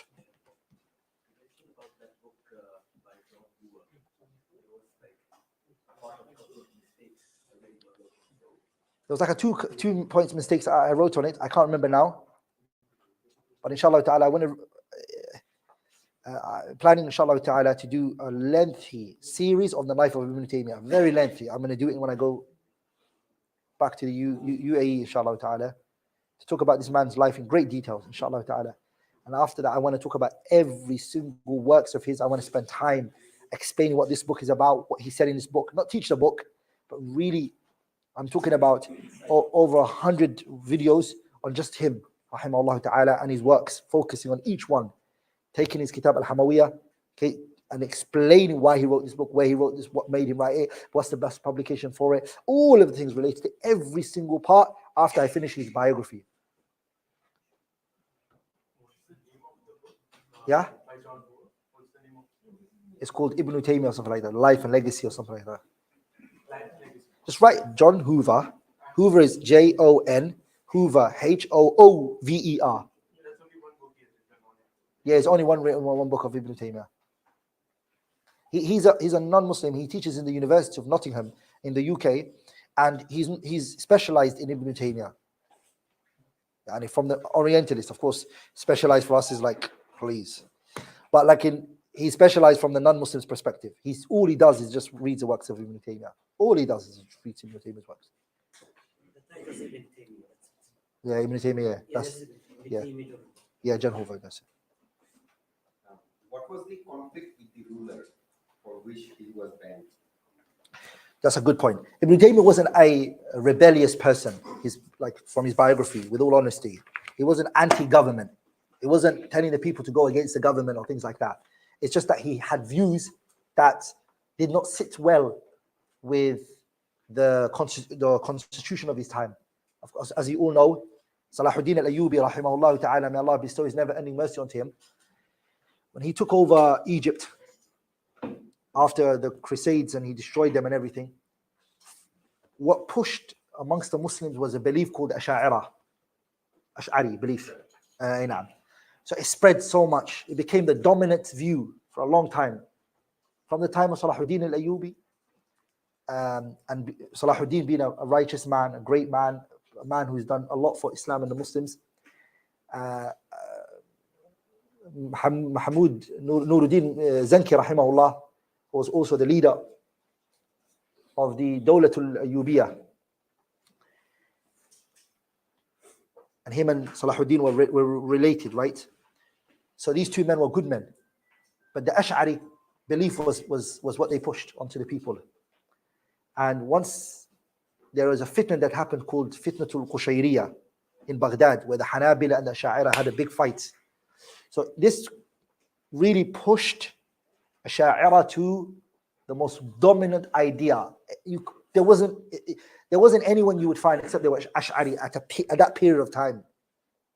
So when he came, Ibn Taymiyyah, he came and everybody just was surrendered, and no one was questioning what the Ash'ari believed. No one was bringing their stuff out and really showing the people. So he unearthed so much things. So he became a nuisance to the rulers and those around the rulers, because again, it's like the dominant idea is this: you're coming with absurd things. What are you talking about? Where did you get that from? And so it was like are you there? And people, when they are fixed on something and somebody brings them something new, they're all like, no, he left the religion. That's what happened to Shaykh al-Islam Taymiyyah. So he was accused of heresy. He was accused of apostating. And actually, I'll tell you something. One of the times he got arrested was because of the issue of the talaq al-thalath. Sah? The 3 talaq. What did Ibn Taymiyyah believe? If you do 3 talaq, it becomes what? He believed it was 1. This goes against the goal of the 4 imams. The most the prominent idea, every fatwa at that time was like 3. And that mas'ala by itself caused him imprisonment. And he was beaten and he was harmed, rahimahullah, because of it. Today, that's the only fatwa that's applied everywhere in the world, even Azhar. Everywhere in the world, that's become the what? The official fatwa. Sah. That fatwa he gave, rahimahullah ta'ala, he got in prison for beaten and all that. So it was ideologies that he. The biggest issues that he had was the issue of Allah's names and attributes. Are we all together? Let me explain something to you guys. Ibn Taiymiyyah, Asha'ira is a group that came out from a man by the name of Abul Hassan al-Ash'ari. Abul Hassan al-Ash'ari, before he came with this belief, he was a Mu'tazili. A Mu'tazili is a group before the Asha'ira. His mother was married to a man of one of the biggest, most knowledgeable men of the Mu'tazila. His name was called Abu Ali al-Jubba'i. That was his father-in-law. One day, him and Abul Hassan al-Ash'ari had a discussion back and forth. Abul Hassan al-Ash'ari, he didn't see a convincing answer from his father-in-law or his stepfather. So he left what his father was upon, or his stepfather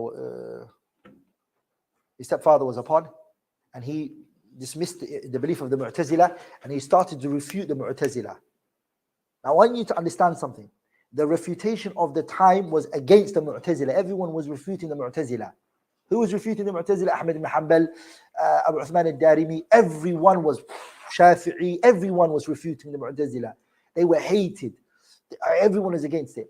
And who helps the scholars of Hadith, who also adds on to refuting the Mu'tazila? Abul Hassan al-Ash'ari.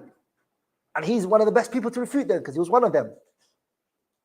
He knows their inside out, so he wrote books against them.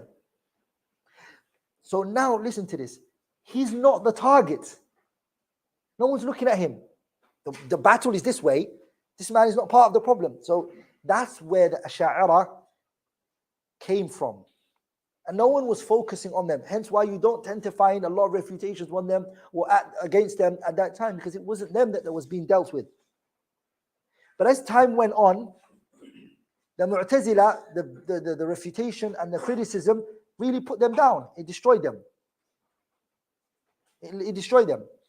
And so what happened? The Asha'ira became the dominant. Behind that silence, they just grew. And to be honest, from that time until Ibn Taiymiyyah came, they were big. They were very big, very strong. Until he came, rahimahullah ta'ala, and he just flipped the table on them by himself, single-handedly. What was the time gap from the origin of the ideology until? So it's around the 5th century. We're talking about at least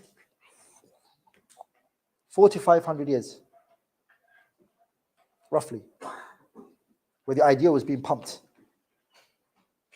And a lot of people were swallowing it. And he went, look, he said, this is what you guys are saying.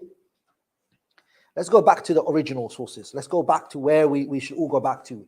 Let's check what you guys are saying. Again, another thing people say is, okay, so everyone before Ibn Taymiyyyah didn't know they were falsehood? No, it's because 2 factors. Today, if I say something crazy, it goes on social media, everyone's going to see it. So there's going to be a quick response. Back then, there wasn't like that. It will take months and months, maybe years for people to hear about it. They might even hear about it once I die. Alhamdulillah. They might not even hear about it. So the world wasn't like, hello, what did he say? What's beliefs? What's happening there? It wasn't. So even if a group came out in one particular land, the rest of the other lands may not know about it. For a long time, they may not know about it. The point like in here is that many scholars did not respond to them is because there's many factors. Some people just don't like the idea of fighting back. Some people, they don't like that. They just like to be quiet. Let me just give my da'wah. Leave me alone. I don't want to cause, I don't want to rock the boat. People are going to start hating me. So that's what a lot of people did. He didn't have that Ibn Taymiyyyah. Ibn Taymiyyyah was direct, straight. So he took a lot of heat for it. Even the people who were with him, they didn't take that heat that he took. Who believed what he believed. They didn't take the heat that he took, rahimahullah ta'ala, for what he believed. Rahimahullah rahmatan. That's why I say, it's like Allah sent him, subhanahu wa ta'ala, to revive the sunnah that was about to wear out.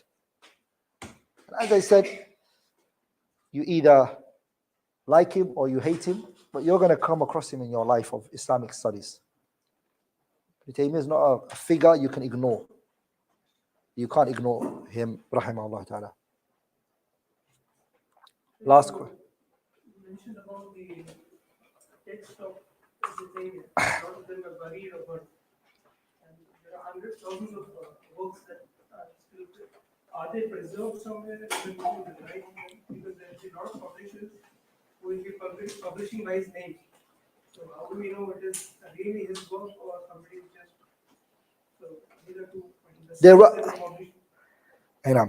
So there is some books that were mentioned by Ibn Abdul Hadi we don't have.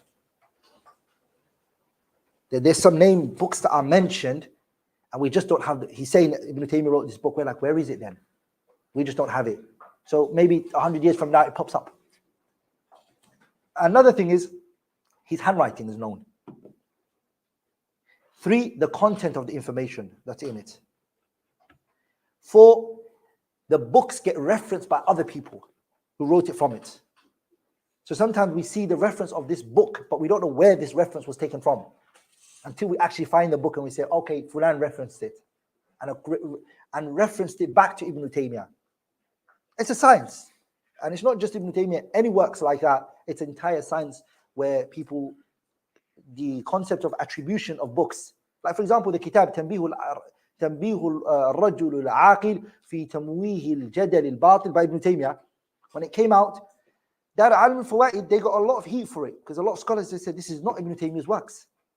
And Dar Alim al-Fawaid had to come out with all of their efforts to show that this was written by Ibn Taymiyyah. So it's not like everyone just takes it, oh, Ibn Taymiyyah wrote it. Really, Jazakallah khairan. There is a back and forth amongst the muhaqqiqeen, whether he wrote this book or whether he didn't. But I'll tell you something and I'll conclude with this, inshallah ta'ala. It's sad. It's really sad that a lot of his works are in the lands of the non-Muslims. British Museum, there's so much manuscripts. I get phone calls from some of the scholars, they send me and they say to me, Abdulrahman, can you find this manuscript in the British Museum? Can you go to Birmingham University and get this copy? Can you go to Cardiff and get this copy from this particular place? Can you go to Germany and Berlin and get this copy? Berlin, Germany, I can't go there. I can't even speak German. But these works are taken. And Sheikh Mahmoud Shakir, rahimahullah ta'ala, in his kitab, رسالة في طريق إلى ثقافتنا أباطين وأسمار, Mahmoud Shakir mentions that when the French came into Egypt, they took the library of Al-Jabarti. All of the manuscripts and everything went there. It was one of the biggest libraries in Egypt. And they stole, people just thought they stole money and the minerals and the resources of the country, like what the British did to India. They took all the resources and all the money and everything, right? But they also took manuscripts. They all took all these the archives and everything. They stole everything, these people. And they put it in their museums. And what's sad is that Muslims come and they travel to the UK and these countries and European countries, and guess where they go to? Parties and clubs and things like that. Are we all together? I mean, one of the guys that work in British Museum said to me, why are there not many Muslims coming and visiting us? Like, why don't they want this stuff? So yeah, when we go, we go to the country to see Big Ben and Eiffel Tower and London Bridge, places I've never been to. The 30 odd years of my life that I've been in the UK, places I've never been to, people come to me and say to me, have you been there? I was like, I didn't even know it existed. Muslims should understand that I never travel to a country and go on sightseeing. I just go to their libraries and books that they have. A Muslim should not busy himself with the landscape. And it's good, don't get me wrong. Okay, before you guys say to you, what about the ayah? Of course, it's good to see the landscape, but not buildings. So, not buildings. So do they allow these scholars to benefit from Of course, they want money. They took it from you because they want money. They are preserved. Oh, you're beautifully preserved. They're in glasses and they're fancy and it looks at you like that and it costs like £10,000. Yeah, it costs money. It costs a lot of money to get those works from them. One of the books that we have, Kifayatul Akhyar, which is the sharh of Kitab Mukhtasar Kifayatul Akhyar by Al-Husni. It's one of the beginner books for the sharh of Madhab Shuja', Fiqh Shafi'i. The best publication, Darul Minhaj published it. The best publication they got it from Berlin, Germany. All the other copies were bad from Germany. Even Princeton University and Harvard and all of these universities, Cambridge and all of them, they have lots of manuscripts. So many manuscripts. You want it, you have to pay money. You have to pay money. You can look at it if you want to, yeah. You just can't put your hand on the glass. And sometimes they don't let you take pictures of it. Well, a lot of the time they don't let you take pictures of it. So imagine you take over a country, you add to your list of things that you need to take from what? Their works and their books. I'll tell you something I read. Aristotle, Alexander the Great, they call him, right? Was a student of who? Alexander, they say, was a student of Aristotle, right? Aristotle was his teacher. And he used to conquer countries and open lands. And he was their hero, the commander, the military. Aristotle said to him, and please remember this as long as you live. Aristotle said to him, if you ever go to a country and you take over, don't look for who's the ruler of the country. The ruler of the country is the one who writes music for them. The one who writes their music is a ruler. Meaning, the person who writes their language is the ruler of the country. The real ruler of the country is what?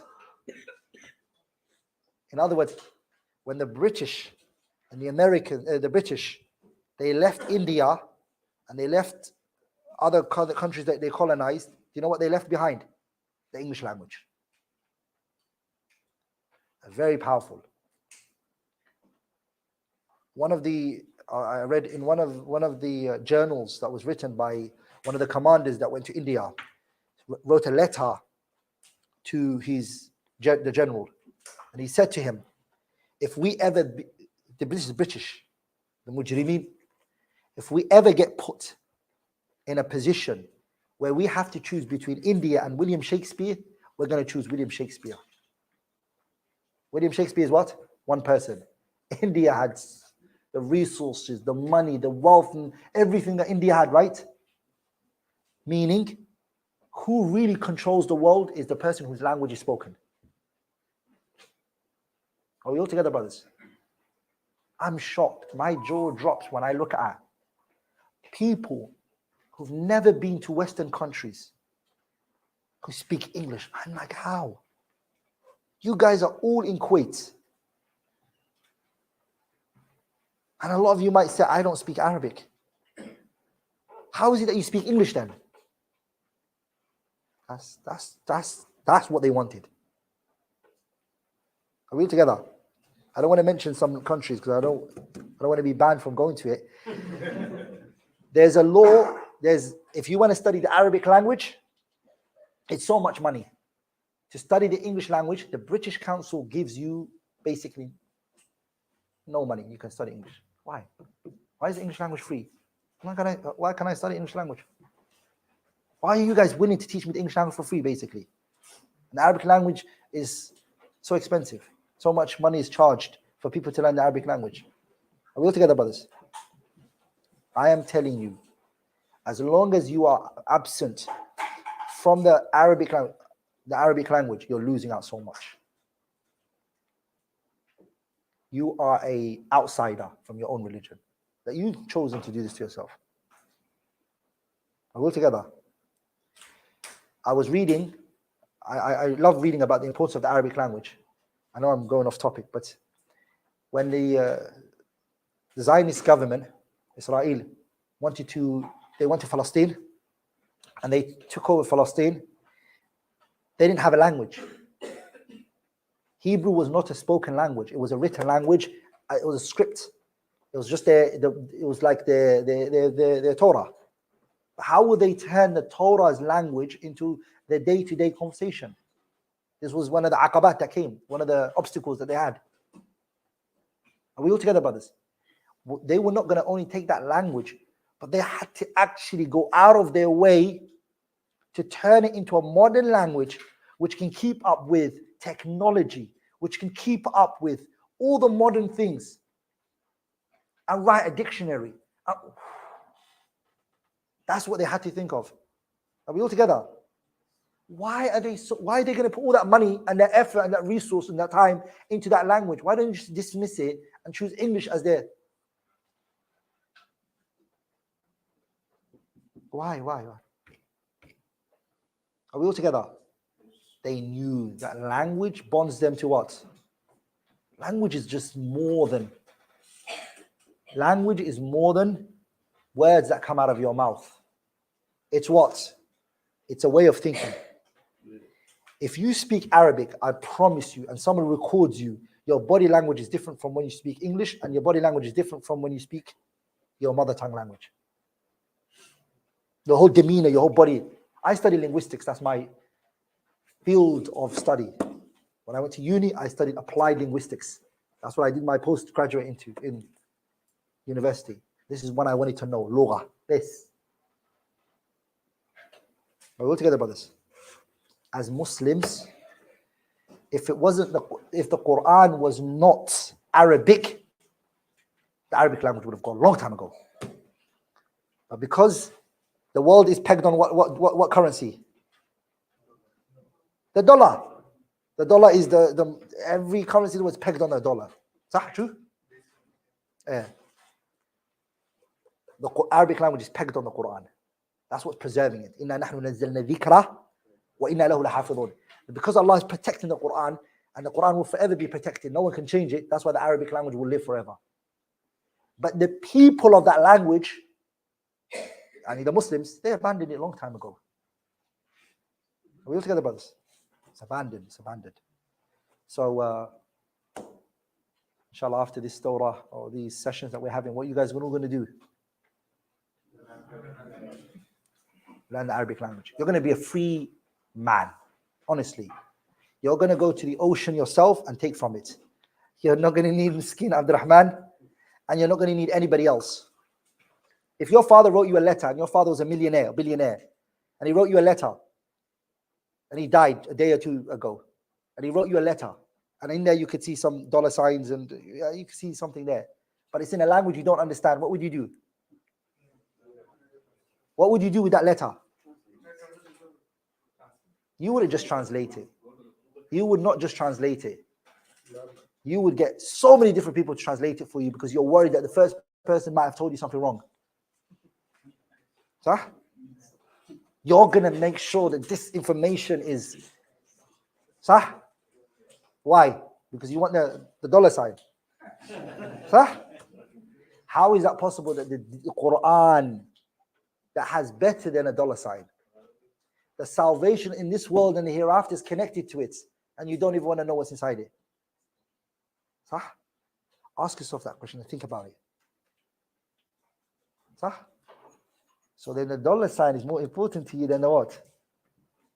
Your place in Jannah. Subhanakallahumma bihamdika ashhadu an la ilaha illallah astaghfiruka wa atubu ilayk.